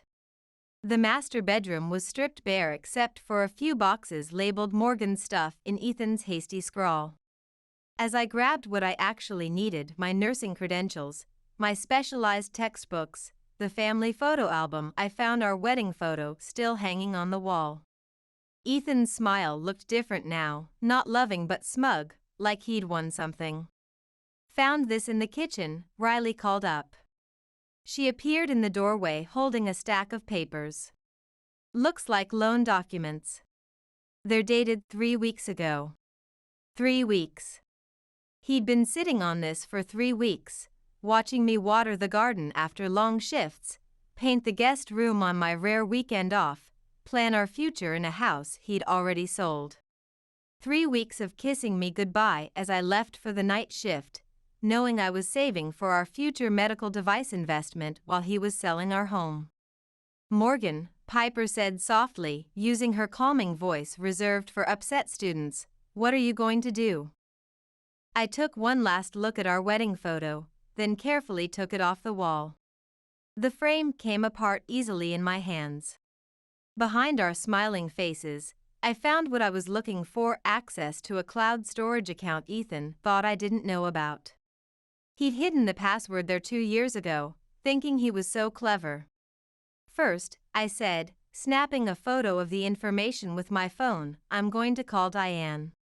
Then I'm calling Zane." "Zane, the lawyer?" Piper raised an eyebrow, recognition dawning. "Diane's cousin?" "Ethan wants to talk business." I grabbed my properly packed bag and headed for the door, exhaustion temporarily forgotten, replaced by a cold, clear purpose. "Let's talk business."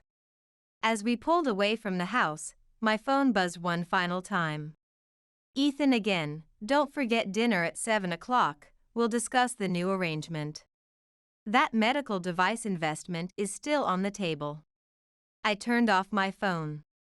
Ethan had no idea what kind of arrangement was coming. At Diane's apartment, He's been siphoning money for months, Diane said, scrolling through my banking app. We sat at her glass dining table, laptops open and financial documents spread everywhere. Her apartment was impeccably decorated, a stark contrast to the chaos we were uncovering. Look at these transfers, small amounts but frequent, always just under $5,000 to avoid triggering bank alerts. My hands clenched around my coffee mug, the ICU nurse in me noting my own elevated heart rate and blood pressure. Where was it going?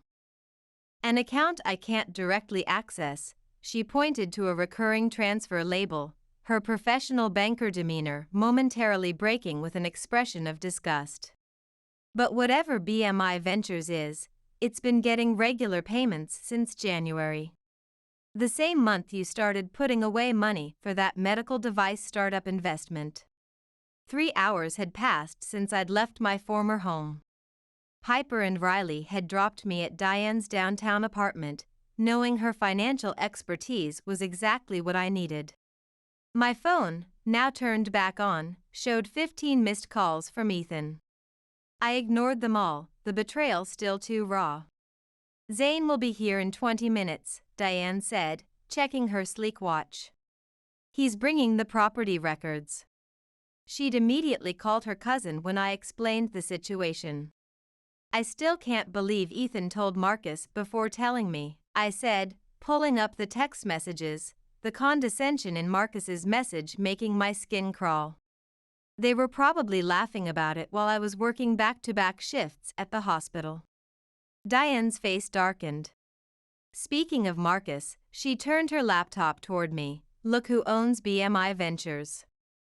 There it was, Marcus's name, clear as day, listed as the primary owner. My phone buzzed again. Ethan, where are you? We need to talk about this like adults. Like adults? I scoffed, showing Diane the message. Where was this adult conversation when he was selling our house? When I was working 16-hour shifts to save for our future? The doorbell rang. Zane arrived with a leather briefcase and a grim expression, his suit impeccable even at this hour. I'd met him once at Diane's birthday party, but had never needed his legal services until now. Morgan, he said, sitting down and loosening his tie, I've reviewed the sale documents. There's good news and bad news. Bad news first, I said, bracing myself. The sale is legal. Ethan had the right to sell because the house was only in his name. What? I nearly knocked over my coffee. That's impossible. We bought it together. I worked double shifts for the down payment. Check your closing documents from the purchase, Zane said, his voice calm but sympathetic. I pulled out my phone and opened the cloud storage I'd accessed from behind our wedding photo. Ethan wasn't the only one who could be clever. I'd been making digital copies of important documents for years, just in case. As I scrolled through the files, my stomach dropped. The deed only listed Ethan as the owner. I felt lightheaded, the room spinning slightly from exhaustion and shock. But I paid half the down payment. I said, my voice rising. I have proof, it's right here. I pulled up the transfer records from my banking history, showing multiple large deposits to our joint account labeled House DP. That's the good news, Zane said, leaning forward. You've maintained excellent records. Every contribution you've made is documented. That gives us leverage. Leverage for what? A lawsuit, Diane cut in, her financial advisor persona fully engaged. He sold your home without consent while taking your money under false pretenses. Not to mention what appears to be financial infidelity with these transfers. My phone buzzed yet again. This time it was Marcus, Ethan's worried sick. Just come home and work this out. This tantrum isn't helping anyone. Home, I laughed bitterly, showing them the message. What home? The one he sold out from under me while I was saving people's lives? Zane pulled out more papers. There's something else you should see. The sale price of your house. It's well below market value, almost suspiciously so. Diane grabbed the papers, her eyes widening. He sold a $750,000 house for $600,000 in this market? That makes no sense unless there's something we're not seeing. I remembered the cloud storage access. Wait. I dug deeper into the files, finding a folder labeled Taxes 2022. Look at this, an LLC Ethan created last year. And look who else is on it. Marcus's name appeared again, along with 3 other names I didn't recognize. Pull up the property records for the buyer, Diane said suddenly, the one who bought your house. Zane typed quickly on his laptop. The buyer is Riverside Properties LLC, registered 6 months ago. Check the owners, I said, already knowing what we'd find. Sure enough, Riverside Properties LLC was owned by the same people in Ethan's LLC. They're flipping it, Diane said, her financial expertise connecting the dots instantly. Buy low through a shell company, renovate using connections, sell high. The profit stays hidden in the LLC, away from me, I finished, in case of divorce. Away from the medical investments we were supposed to be making together. My phone buzzed one last time. Ethan, this silent treatment is childish. I'm trying to build a future for us. I stood up, a strange calm settling over me, the kind of clarity that sometimes comes during a medical crisis when everything slows down and your training takes over. Zane, what exactly do you need to build a case? Bank records? Proof of contribution? Evidence of deliberate deception? He gestured at the spread of documents before us. Which you seem to have in spades. And how long should I wait to respond to Ethan? Diane and Zane exchanged looks. Give me 48 hours, Zane said. Don't tell him anything. Don't meet him. Don't respond. Let him think you're too emotional to think straight. I nodded, picking up my phone. One last message appeared from Riley. Remember what I learned the hard way: the best revenge isn't served hot or cold, it's served when they least expect it. I turned my phone off again and looked at Zane, all traces of fatigue gone from my body. Let's talk about what happens next. 2 days later, Zane's office. Every deposit, every transfer, every contribution you've made to joint expenses, Zane said, organizing files on his polished mahogany desk. It's all here, going back 7 years. I had spent the last 2 days holed up in Zane's downtown office, piecing together my financial history, running on coffee and determination. Diane sat beside me, taking notes and highlighting patterns we'd found, her banking expertise proving invaluable. Look at this, Diane pointed to a spreadsheet on her tablet. You paid for the kitchen renovation last year, $40,000 from the money you saved working holiday shifts 3 years straight. That renovation mysteriously increased the house's value by $90,000. Money that Ethan and his friends will now pocket, Zane added, adjusting his glasses. All while you were pulling double shifts at the ICU. My phone lit up with another message from Ethan, 3 days of silence. Real mature, Morgan. I'm starting to lose my patience. We have investment decisions to make. He's getting nervous, Diane observed, a hint of satisfaction in her voice. Good. Let him squirm. A knock at the door interrupted us.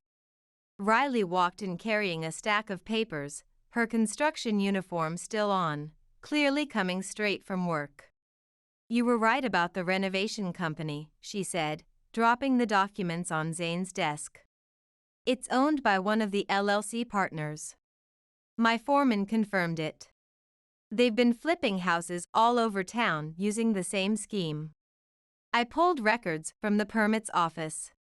I flipped through the papers, my clinical focus kicking in as I analyzed the pattern. These are all recent sales, last 18 months, Riley confirmed, pointing to dates. They buy low through shell companies, renovate using their own company, then sell high through different shells.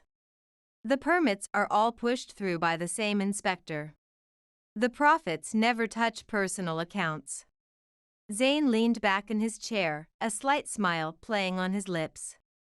This is better than we hoped. It's not just your house, it's a pattern of deliberate fraud.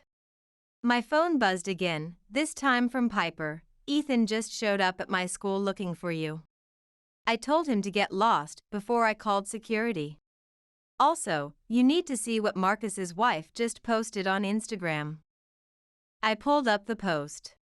There it was, Brooke showing off their new vacation home in Aspen with the caption "New beginnings in our mountain retreat," posted the same week my house had been sold. That's interesting timing, Diane said, looking over my shoulder. Wonder where that down payment came from? Especially given what you told me about their money troubles last year. Zane was already typing. Property records show, would you look at that, purchased through BMI Ventures, the same company getting those regular transfers from Ethan. The medical investment funds, I said quietly, the realization hitting me like a physical blow. The money I'd saved for our future, our supposed shared dream, had funded their vacation home. Riley sat down next to me. Morgan, I know this is overwhelming, but you need to hear something. She pulled out her phone and played a voice message. Riley, I know you and Piper are hiding her. Ethan's voice filled the room, the controlled anger in his tone all too familiar. Just tell Morgan she's being ridiculous. This is business. The house was in my name, I had every right. She needs to understand her place in this marriage. My hand stopped shaking. Something inside me hardened, like the way I feel when a difficult case comes into the ICU and I know I'm the patient's best chance. My place? I repeated, my voice eerily calm. Let me show him my place. Zane pulled out a fresh legal pad. Here's what we're going to do. First, we file an emergency injunction to freeze the sale proceeds. Then we go after the LLC for fraud. Won't that tip our hand? Diane asked, her banker's caution showing. No, Zane smiled, because Morgan here has something they don't know about. I pulled out my phone and showed them the cloud storage access. Ethan's private records, everything he thought was safely hidden. Including emails between him and Marcus discussing this scheme going back 2 years. Riley added another message from Ethan, I'm giving you until tomorrow to come home and discuss this reasonably. After that, things will have to change. Things will change, all right, I muttered, thinking of all the night shifts I'd worked while he was planning this betrayal. Zane handed me a document. Sign here. This gives us permission to subpoena all the LLC records. As I signed, Diane's phone pinged. She read the message and let out a low whistle. What? I asked. Remember that real estate agent I called? She just sent over Ethan's showing appointments from last month. Guess who was looking at luxury condos downtown? I didn't need to guess. Ethan had been planning his exit strategy for months, while I was caring for patients, saving lives, and dreaming of our future medical venture. Riley put her hand on my shoulder, her grip firm and reassuring. Morgan, whatever you decide to do next, we're all behind you. Zane, I said, straightening in my chair, feeling more like myself than I had in days, how long until everything's ready? Give me till Friday, then we can move. I nodded, picking up my phone. One new message waited from Brooke, Morgan, we need to talk. There's something you should know about Ethan and Marcus's business trips to Aspen. Friday it is, I said, looking at Zane. Time to show Ethan exactly what my place is in this marriage. Diane grinned. Should we tell him you're coming? No, I replied, finally allowing myself a small smile. Let's make it a surprise. After all, he loves making executive decisions without consulting me. Let's see how he likes it when the tables are turned. Zane gathered the documents into his briefcase. Remember, not a word to anyone. Let them think you're still too emotional to function. The element of surprise is our biggest advantage. I looked at my phone one last time before turning it off. Ethan's last message glowed on the screen. I hope you're using this time to think about your behavior. Oh, I'm thinking, all right, I said, my nursing instincts for precision and timing taking over. Just not the way he imagined. Friday, at the restaurant, you're late, Ethan snapped as I slid into my seat at his favorite steakhouse. 5 days of silence had clearly worn on him. His usual perfectly pressed shirt was wrinkled, his hair unkempt, and dark circles shadowed his eyes. For someone so concerned with appearances, he looked terrible. Traffic, I murmured, playing the part of the chastised wife, though inside I felt a surge of satisfaction at his disheveled state. Across the restaurant, Diane sat at the bar pretending to review documents while keeping watch, her banker's attire allowing her to blend seamlessly with the after-work crowd. I ordered for you already, Ethan said, his tone softening slightly as he attempted to regain control of the situation. Your usual salmon with dill sauce, of course. He had, heaven forbid, allowed me to make my own choices, even here, in this moment, when our entire marriage was crumbling. The irony wasn't lost on me that he'd choose a $40 entree without consulting me while simultaneously selling our home without a word.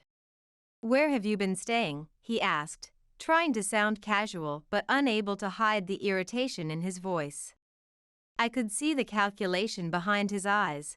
Which assets might I have accessed? Which friends might have sheltered me? I shrugged, examining my menu despite his already ordering, the leather-bound list of overpriced entrees suddenly fascinating. This silent treatment is beneath you, Morgan. I've been trying to reach you for days. We have investment decisions that can't wait. The waiter arrived with our drinks. I noticed Ethan had ordered me white wine, though I'd switched to red months ago after a particularly difficult shift when a patient had told me life was too short for drinks you don't love. Just another detail he'd never bothered to notice about the woman sharing his life. How's Marcus? I asked innocently, swirling the unwanted wine in my glass. Enjoying his new place in Aspen? Ethan's hand tightened around his whiskey glass, knuckles going white. What does that have to do with anything? Just making conversation, I replied with a sweet smile that didn't reach my eyes. Isn't that what you wanted to talk about? Investments? Real estate? Business opportunities? Before he could respond, my phone buzzed with a text from Zane, done. All accounts frozen. I took a deliberate sip of the wine I didn't want, watching Ethan over the rim of my glass. His phone buzzed in his pocket, then again and again. The symphony of incoming messages became impossible to ignore. Excuse me, he said, pulling it out with practiced casualness that crumbled as he read the messages. His face went from annoyed to alarmed in seconds. I need to make a call. The moment he stepped away toward the restrooms, Diane slid into his seat. Marcus is blowing up his phone, she whispered, her eyes bright with controlled excitement. Zane's injunction just hit. They can't access any of the LLC accounts. How long until he realizes about the other accounts? Minutes, maybe seconds, I replied, feeling the strange calm that sometimes comes in the ICU when a critical situation begins to stabilize. Ethan returned, his face ashen. Morgan, I need to handle something urgent. We'll have to do this another time. But you ordered my salmon, I said, widening my eyes in mock disappointment, channeling the Nurses Academy acting skills I'd developed to calm panicked patients. And we haven't even talked about the house yet. or our medical investment? His phone buzzed again. This time he answered it at the table, his composure completely gone. What do you mean frozen? He hissed into the phone. How can they all be frozen? I could hear Marcus's panicked voice on the other end, the sound of a man watching his schemes collapse. Check the backup account. Ethan snapped, his whisper growing louder.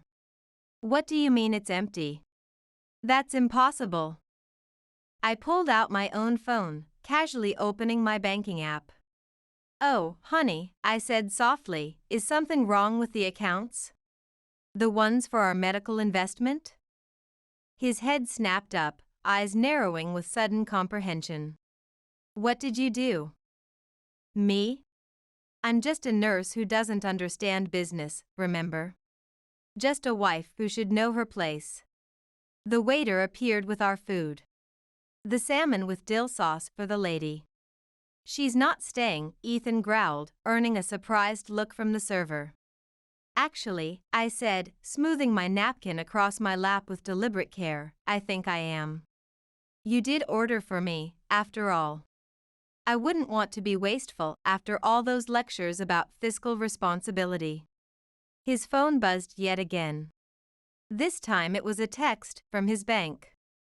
I knew exactly what it said, the same message I'd received an hour ago when I'd transferred every penny from our joint accounts into a new one only in my name. Morgan, he said, his voice dangerously low, what have you done? Made an executive decision, I replied, cutting into my salmon. The market was too good to pass up. Isn't that what you told me about our house? You can't do this. Really? The accounts were in my name, too, unlike the house. Funny how that works. The color drained from his face. How did you know about that? Or about BMI Ventures? Or about the shell companies? I took another bite of salmon, savoring both the flavor and the moment. It's actually quite good. You always did know what I liked. Well, except for the wine. And which house I wanted to live in. And how I felt about you selling it without telling me. His phone kept buzzing, messages from Marcus, from their other partners, from their banks. The carefully constructed house of cards was collapsing in real time. This is illegal, he sputtered, looking wildly around the restaurant as if seeking an escape. Diane appeared at our table again, this time with Zane. Actually, Zane said, placing a thick envelope on the table, everything she's done is perfectly legal. Unlike, say, using shell companies to hide assets from your spouse, or fraudulently using someone's medical investment funds for personal gain. Ethan's face went from white to red in an instant. You brought a lawyer to dinner? Well, you brought Marcus into our marriage, I countered. Fair is fair. Miss Mitchell, Zane said formally, shall we proceed with filing the divorce papers? Divorce? Ethan choked. Morgan, be reasonable. I stood up, finally meeting his eyes directly. I am being reasonable. In fact, I'm being business-minded. Isn't that what you always wanted from me? You'll regret this, Ethan threatened, but his voice lacked conviction. No, I said, picking up my purse, I regret not doing it sooner. Oh, and Ethan, the salmon really was excellent. You should try it. I already paid for it with what's left of your credit card. As I walked out with Zane and Diane, I heard Ethan's phone buzz one final time. Glancing back, I saw him staring at the screen, all color draining from his face. I knew from Brooke that she'd just sent him a message. We need to talk about the women you brought to Aspen. The night wasn't over yet. They're scrambling, Diane said, scrolling through her phone. We sat in Zane's office the next morning, watching the aftermath unfold through the wall of windows overlooking the city.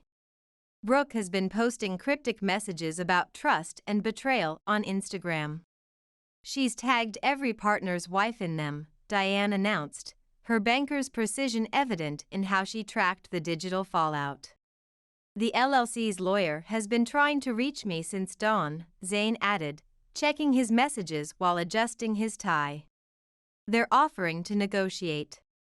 I sipped my coffee, feeling strangely calm, like the unusual clarity that sometimes comes after a long trauma case. Too late for that. My phone lit up with a text from Riley. Ethan just tried to get into your old house. The new owners called the police. He's completely unraveling. Piper said from her perch on Zane's windowsill, good. Let him feel what it's like to be locked out of your own home. Her teacher voice had an edge I rarely heard. Another message popped up, this one from Marcus's wife, Brooke. Morgan, I'm ready to talk. Meet me at Lakeside Cafe in an hour. I showed the message to Zane, who nodded approvingly. Go, but wear this. He handed me a small recording device. Just in case. These situations can get complicated fast. At the cafe was quiet when I arrived, the morning rush having subsided. Brooke sat in a corner booth, looking nothing like her perfectly polished Instagram photos. Her eyes were red, her designer handbag clutched tight against her chest like a shield. Even her normally impeccable makeup couldn't hide her distress. Thank you for coming, she said as I sat down, her voice hoarse. I should have told you sooner. Told me what? I kept my nurses calm, the same steady presence I used with anxious patients. She pulled out her phone, hands shaking slightly. I found these last month.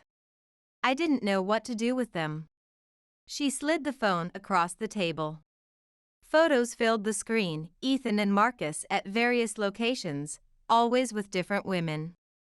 The timestamps matched their supposed business trips when Ethan had told me he was attending medical investment conferences, the very ones I'd paid for with my overtime shifts. There's more, Brooke said, her voice breaking. The houses weren't just for flipping, they were party houses. That's why they sold below market value, I finished, the pieces clicking into place with clinical precision. They needed places that couldn't be traced back to them. She nodded, a single tear tracking down her cheek. The women, some of them were escorts, expensive ones, paid through BMI Ventures. That's what the regular transfers were for, I said, thinking of the money that should have gone toward our medical device startup. The money I'd been saving for years. My phone buzzed, a message from Ethan, whatever Brooke tells you is a lie. She's unstable from her medication. Don't trust her. I showed Brooke the text. She laughed bitterly, wiping at her tear. Unstable? I have bank statements, Morgan. Receipts, hotel bookings, everything. I was an interior designer before I married Marcus. I know how to document things. Would you be willing to show those to my lawyer? I'll do better than that. She pulled out a small flash drive from her purse. I'll give them to you. Marcus doesn't know I made copies to cloud storage and this backup. Just then, both our phones buzzed simultaneously, a group message from Marcus to several numbers, emergency meeting at the office. Everyone needs to be there, no exceptions. He's panicking, Brooke said, her designer composure cracking further. They all are. The wives are talking to each other now, comparing notes. You're not the only one they've cheated. I stood up, gathering my things. Come with me to Zane's office. We need to move fast. Back at Zane's, the pieces fell into place rapidly. Brooke's evidence, combined with what we already had, painted a picture far darker than simple real estate fraud. This changes everything, Zane said, reviewing the files spread across his desk. His lawyer's facade momentarily dropped in surprise. We're not just looking at civil charges anymore. This is criminal territory, money laundering, possible tax evasion, misappropriation of funds. My phone hadn't stopped buzzing. Messages from Ethan grew increasingly desperate. Morgan, we need to talk. This has gone too far. Think about what you're doing to our future. To our plans. I can explain everything. Diane, who'd been uncharacteristically quiet, suddenly sat up straight. Look at this, she said, pointing to her laptop screen. They're trying to transfer the house again to another shell company. This transaction just attempted to clear. They can't, Zane said, frowning. The injunction prevents any property transfers. They're trying anyway. Desperate men do desperate things, Diane replied, her financial expertise recognizing the panic move. As if on cue, Piper burst into the office, her school lanyard still around her neck. Ethan's at the house again. The new owners called Riley. He's trying to break in through the back door. Zane was already dialing. I'm calling the police. This ends now. I picked up my phone, finally responding to Ethan's barrage of messages. Stop trying to enter the house. It's not yours anymore. Just like I'm not yours anymore. His reply came instantly. You have no idea what you're doing. You're ruining everything we built. No, I typed back, feeling the calm certainty I sometimes felt when making critical medical decisions. I'm exposing what you built. There's a difference. Brooke touched my arm. There's one more thing you should know. She pulled up another photo on her phone. It showed Ethan with a young woman entering a jewelry store. This was last week, right after he sold your house. The woman wore the same type of medical scrubs I wore, but she was clearly decades younger. Ethan had once commented that I was aging out of my nursing career. Now I understood the comment's true meaning. Send it to me, I said quietly, my professional composure holding firm. My phone buzzed one final time, a message from Marcus. Morgan, whatever Ethan's done, we can work this out. Name your price. Think about the medical startup opportunity you'd be losing. I looked at Zane. They're offering a buyout. He smiled grimly. They don't understand, do they? This isn't about money anymore. No, I agreed, standing up, feeling stronger than I had in months. It's about justice. And it's time they learned the difference between saving lives and taking advantage of those who do. Brooke straightened in her chair, smoothing her designer dress. What's next? I checked my watch, the practical timepiece I wore for hospital shifts rather than the diamond one Ethan had given me. Their emergency meeting starts in an hour. Should we show up uninvited? Zane gathered his files. Let's give them a meeting they'll never forget. The elevator doors opened to the 12th floor of Marcus's sleek downtown office building. Ethan's voice echoed down the hallway, sharp with panic, bouncing off the modern art pieces adorning the walls. What do you mean you can't reverse it? He shouted, his usually controlled voice fraying at the edges. Call them again. There has to be someone higher up we can reach. I walked purposefully toward the glass-walled conference room, Zane and Brooke flanking me, Diane bringing up the rear, her professional banker's posture lending us an air of authority. Through the transparent walls, I could see Ethan pacing frantically while Marcus sat with his head in his hands. 3 other men, their business partners, huddled around an open laptop, their expressions grim. Ready? Zane whispered, his briefcase held like a shield. I took a deep breath, channeling the calm I relied on during code blue emergencies, and pushed open the door. Hope we're not interrupting, I said, my voice clear and steady. The room fell silent instantly. Ethan froze mid-stride, his expensive Italian loafers rooted to the spot. His face registered shock, then disbelief, then fear in rapid succession. Marcus recovered first, standing up and straightening his designer tie. This is a private meeting. Private like the houses? Brooke stepped forward, her designer heels clicking decisively on the hardwood floor. Or private like the escorts?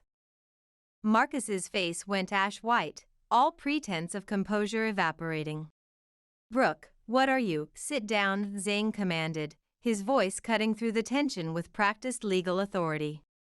"All of you. Now." The men exchanged glances but complied, years of corporate conditioning kicking in. Only Ethan remained standing, his knuckles white against the back of his chair. "You can't be here," he said, but his voice wavered, lacking the confidence he'd shown when ordering my dinner just days before. I pulled out a chair at the head of the table, the power position, and sat down deliberately. "Actually, I can. You see, I'm now a majority stakeholder in BMI Ventures." "That's impossible," one of the partners sputtered, his golf tan contrasting with his suddenly pale face. "Check your phones," Diane suggested with professional sweetness. The transaction alerts should have come through by now. They did. The color drained from their faces as they saw the notifications confirming the new ownership structure. "How?" Ethan demanded, his voice a mixture of rage and disbelief. "Remember that emergency fund you kept in the offshore account?" I smiled, feeling oddly detached, like I sometimes did during complex medical procedures. "The one you thought I didn't know about?"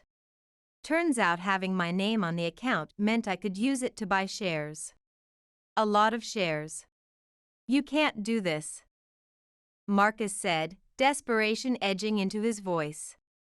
"She already has," Zane interjected, dropping a thick folder on the table with a satisfying thud, along with providing evidence of fraud, money laundering, and several other interesting activities to the authorities.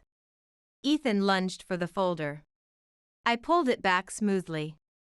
I said, wagging my finger as I might to a difficult patient. "You might want to see this first." I nodded to Diane, who started playing a video on the conference room's large display screen. Security footage appeared, clearly showing Ethan and Marcus entering various properties with different women. The timestamps matched Brooke's photos perfectly.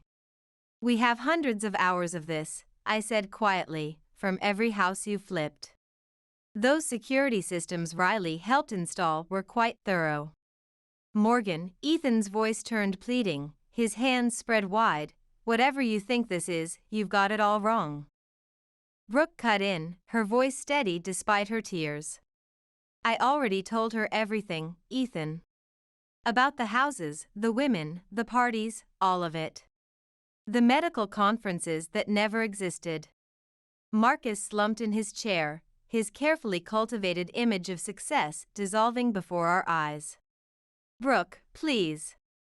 The FBI is very interested in your business model," Zane continued, his tone conversational as if discussing the weather, particularly the part about using real estate transactions to launder money for your little side business.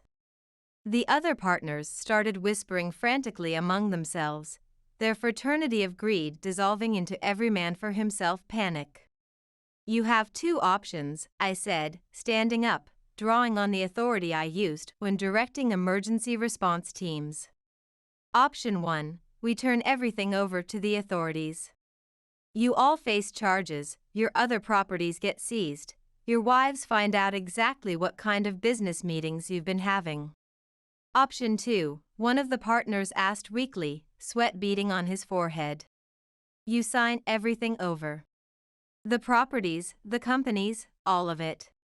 Walk away with enough to start over, but not enough to maintain your current lifestyles. That's blackmail." Ethan snarled, a flash of his true character breaking through. "No," Zane corrected calmly, adjusting his glasses, "it's negotiation. Your specialty, isn't it?" My phone buzzed with a message from Piper. "Police just arrested Ethan's college buddy trying to break into the house again. Want me to press charges?" I showed the message to Ethan. "Sending friends to do your dirty work now?" "You're bluffing," Marcus said suddenly, grasping at straws. "You wouldn't risk losing everything in a legal battle." You care too much about that medical startup idea. I pulled out one final document, the paper crisp and official. Remember that prenup you made me sign, Ethan?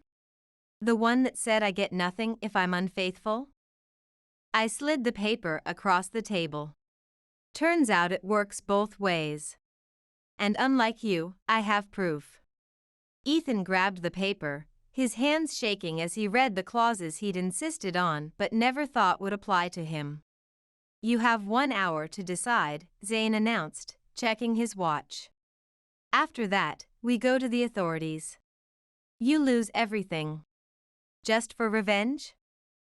Ethan asked, his voice barely a whisper, genuine fear in his eyes for the first time. I leaned across the table, feeling the same intensity one felt when fighting to save a patient's life. No, honey. I'm just making an executive decision. The market for justice is too good to pass up. As we turned to leave, Brooke stood up, smoothing her designer dress. I'm going with them, she told Marcus. The divorce papers will be filed today. Brooke, wait, I paused at the door, turning back for one final blow. Ethan, that young nurse you bought the diamond bracelet for last week? The one in the blue scrubs? I smiled sweetly. She works at my hospital. Consider the statement she gave HR about your inappropriate advances, our insurance policy. The last thing I saw as the door closed was Ethan's face crumpling as he realized just how completely he'd been outplayed by the wife he'd so thoroughly underestimated. In the elevator, Diane checked her watch. 59 minutes until their world implodes, unless they take the deal. They'll take it, I said confidently, the nurse in me recognizing the signs of men backed into a corner. Men like them always choose self-preservation over reputation. Zane's phone buzzed. Partner's lawyer just called. They're ready to negotiate. I smiled. Right on schedule. 3 days later, sign here, and here, Zane pointed to the marked lines with his monogrammed pen. Initial these pages. Ethan's hand trembled as he signed the documents across the conference table. Marcus and the other partners did the same, their lawyers hovering nervously behind them like anxious parents at a school recital. 3 days had passed since our confrontation. We were back in the same conference room, but the power dynamic had shifted dramatically. The expensive leather chairs that had once represented their kingdom now held the instruments of their surrender. That's the last of the property transfers, Zane announced, collecting the papers with methodical precision. BMI Ventures is now officially under new management. You've ruined us, Marcus muttered, not meeting anyone's eyes, his designer watch suddenly looking like a burden on his wrist. No, Brooke corrected from her seat beside me, her voice steady and clear, you ruined yourselves. We just exposed it. My phone buzzed with a message from Piper. The moving trucks just finished at the house. Everything's out. Riley supervised to make sure they didn't damage anything. Ethan looked up sharply at the sound, his eyes bloodshot from sleepless nights. Where are my things? In storage, I replied coolly, just like you did with mine. The access code will be sent to your lawyer. What am I supposed to do now? His voice cracked, the facade of the successful businessman completely shattered. Where am I supposed to go? Funny, I said, meeting his gaze directly. Those are the exact questions I asked myself when you sold our house while I was working a double shift saving lives. One of the partners stood up abruptly, his expensive suit wrinkled from stress. This is insane.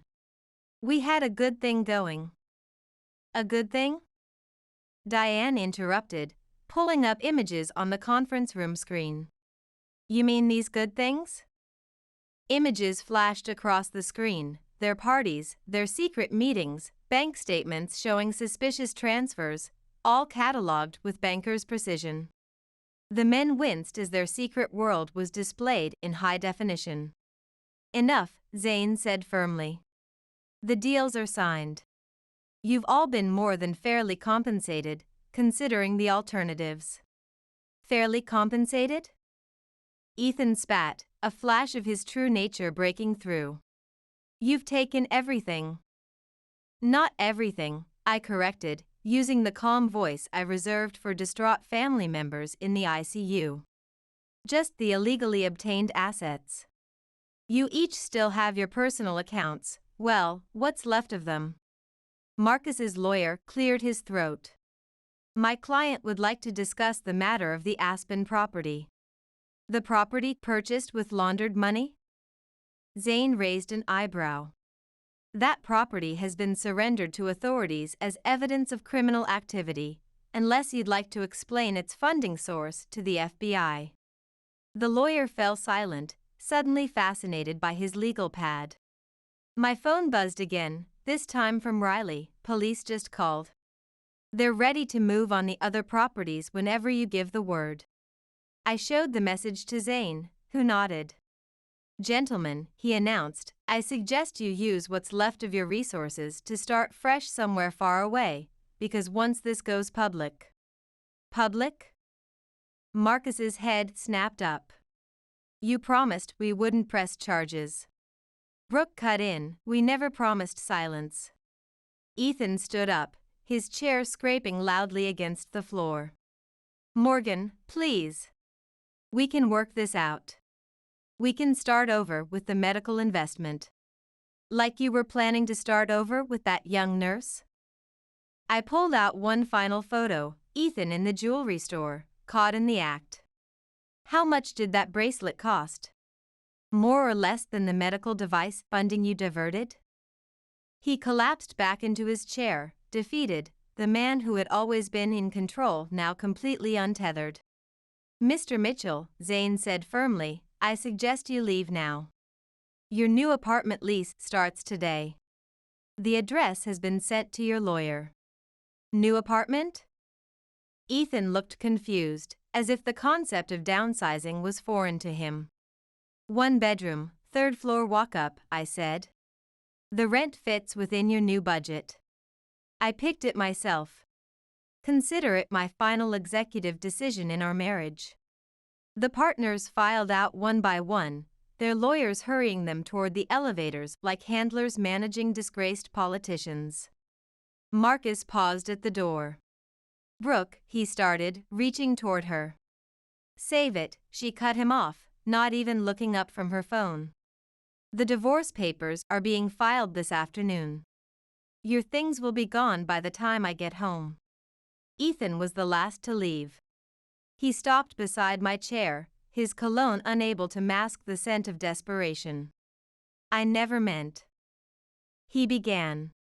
Yes, you did, I interrupted. You meant every bit of it.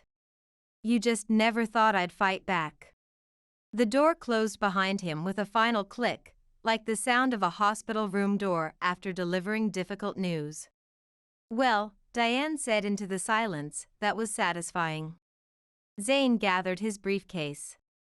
The properties will be sold at market value, the proceeds will be split among the victims of their scheme, and the houses they used for their parties. Evidence in an ongoing investigation? Brooke asked, her designer purse now considerably lighter without the weight of her secrets. Zane smiled. The authorities are very interested in their guest list. My phone lit up one last time, a message from Ethan, I'm sorry. The medical device company could have been great. Too little, too late. Ready to go? Diane asked, standing up and smoothing her immaculate suit. I looked around the conference room where my marriage had effectively ended, where justice had finally been served. The room that had once intimidated me now seemed smaller, less significant. Just one more thing, I said, pulling out an envelope. Inside was the cloud storage access information I'd taken from behind our wedding photo, Ethan's secret insurance policy that had become his downfall. I deleted the account access from my phone and dropped the paper in the shredder. Now I'm ready. As we walked out, Brooke linked her arm through mine. What next? I smiled, feeling lighter than I had in years. I hear the real estate market is looking up. Maybe it's time to buy a new house. One that's all mine. New beginnings, perfect. I said, signing the final document with a flourish, feeling a lightness I hadn't experienced in months. The keys to my new house clinked satisfyingly as Zane handed them over, the sound of true ownership. Congratulations, he smiled, his usually serious demeanor softening. This one's all yours. No hidden surprises, no secret partners, no shell companies. Diane bounced excitedly beside me, her banker's composure momentarily forgotten. Can we see it now? I've been dying to see what you chose. We drove to the house, my house, in comfortable silence, the enormity of this fresh start settling over me. It sat on a quiet street in a neighborhood close to the hospital where I worked. It was smaller than my old home, but somehow more significant, more meaningful. The garden needed work, the paint was chipping in places, but it was mine, all mine, purchased with my own money, in my name alone. Look what we brought. Piper's voice rang out as we pulled up. She and Riley stood on the porch holding paint rollers, drop cloths, and takeout bags from my favorite Thai restaurant. We thought you might want to make it yours right away, Riley explained, her practical nature showing through.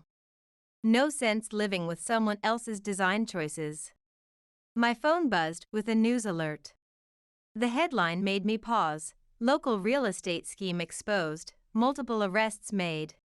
They actually did it, Brooke said, reading over my shoulder.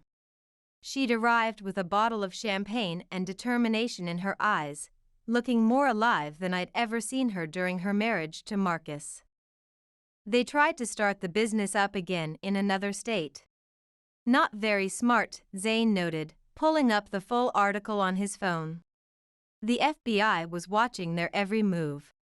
Speaking of moves, Diane interrupted, her voice dripping with satisfaction. Ethan's young nurse friend, the one in the blue scrubs, just testified against him. Turns out she was gathering evidence for 3 other nurses he approached inappropriately. I unlocked the front door, cutting off the conversation about my past to focus on my future. The empty rooms echoed with possibility, with promise. No furnishings yet, no decor, just space waiting to be filled with new memories. Paint first or food first? Piper asked practically, holding up the rollers. Actually, I said, there's something else first. I pulled out a small box from my bag. Inside was a framed photo, not my wedding photo this time, but a new one taken last week. It showed all of us, me, Piper, Riley, Diane, Brooke, even Zane, celebrating the final court victory with genuine smiles and raised glasses. Where should we hang it? Riley asked, already pulling out her toolkit. Right here, I pointed to the living room wall facing the entrance, where everyone can see it. As Riley hung the photo, my phone buzzed again, a message from Ethan's mother. He's asking about you. Says he wants to apologize properly. He seems genuinely sorry. I showed it to the others. Delete it, Brooke advised firmly, like I deleted Marcus's 100 messages of regret. Already done, I said without hesitation. Some chapters need to stay closed. Later that evening, we ordered pizza, opened Brooke's champagne, and started painting the living room. The color, a bold terracotta, was nothing like the safe beige Ethan had insisted on in our old house. It had warmth, character, life, everything my ex-husband had tried to minimize. Have you seen the latest property listings? Diane asked, rolling paint onto the walls with surprising skill. The houses they used for their parties are being converted into women's shelters. The Justice Department approved it this morning. Good, I said firmly, feeling a weight lift further. Something positive should come from all this. Zane's phone rang. He stepped out to take the call, returning with a satisfied smile that softened his usually serious features. "That was the prosecutor," he announced. "Ethan and Marcus took plea deals. They're looking at significant time, the others too." "How long?" Brooke asked quietly, her brush pausing mid-stroke. 5 to 7 years, plus restitution to all affected parties." Riley raised her champagne glass. "To karma." Piper added, "To friendship." Brooke chimed in, "To new beginnings." "To executive decisions." I finished, clinking my glass with theirs, the phrase that had once symbolized my powerlessness now representing my strength. As the evening wore on, we painted and planned. Brooke talked about the support group she'd started for women in similar situations, her designers already sketching logos and websites. Diane shared ideas for a financial literacy program for women going through divorce. Riley and Piper discussed their upcoming wedding, wondering if the new house could host the reception. "You know what's funny?" I said, stepping back to admire our work, the rich terracotta walls warming the room like a sunset. "Ethan always said I was bad at making decisions, that I needed his guidance. And now look who's guiding who." Diane grinned, her analytical mind clearly appreciating the irony. My phone buzzed one final time, an email from the Justice Department, Victim Restitution Program first payment processed. "What will you do with it?" Zane asked. I looked around at my new home, at the family I'd chosen, at the life I'd rebuilt from the ashes of betrayal. In that moment, I knew exactly what I wanted. "I'm thinking of starting a foundation," I said, the idea crystallizing as I spoke it aloud. "For healthcare workers who need help getting out of bad situations. Legal aid, housing assistance, career counseling, that sort of thing." "Count me in," Brooke said immediately, her design skills finding new purpose. "Me too," Diane added, her financial expertise a perfect fit. "Us three," Riley said, hugging Piper, their combined practical and emotional intelligence invaluable. Zane pulled out his business card, sliding it across the newly installed kitchen counter. "You'll need a good lawyer." Epilogue: I looked at the newly painted wall, at our group photo hanging proudly in the center. The terracotta color reminded me of sunrise, warm, hopeful, and full of possibility. It was fitting for this new chapter of my life. "You know what Ethan used to say about sunrise?" I picked up my paint roller again, the weight comfortable in my hands after hours of work. "That it was just the same sun, different day. Another 24 hours of the same routine." "And what do you say?" Piper asked, her teacher's curiosity genuine as she paused her painting to look at me.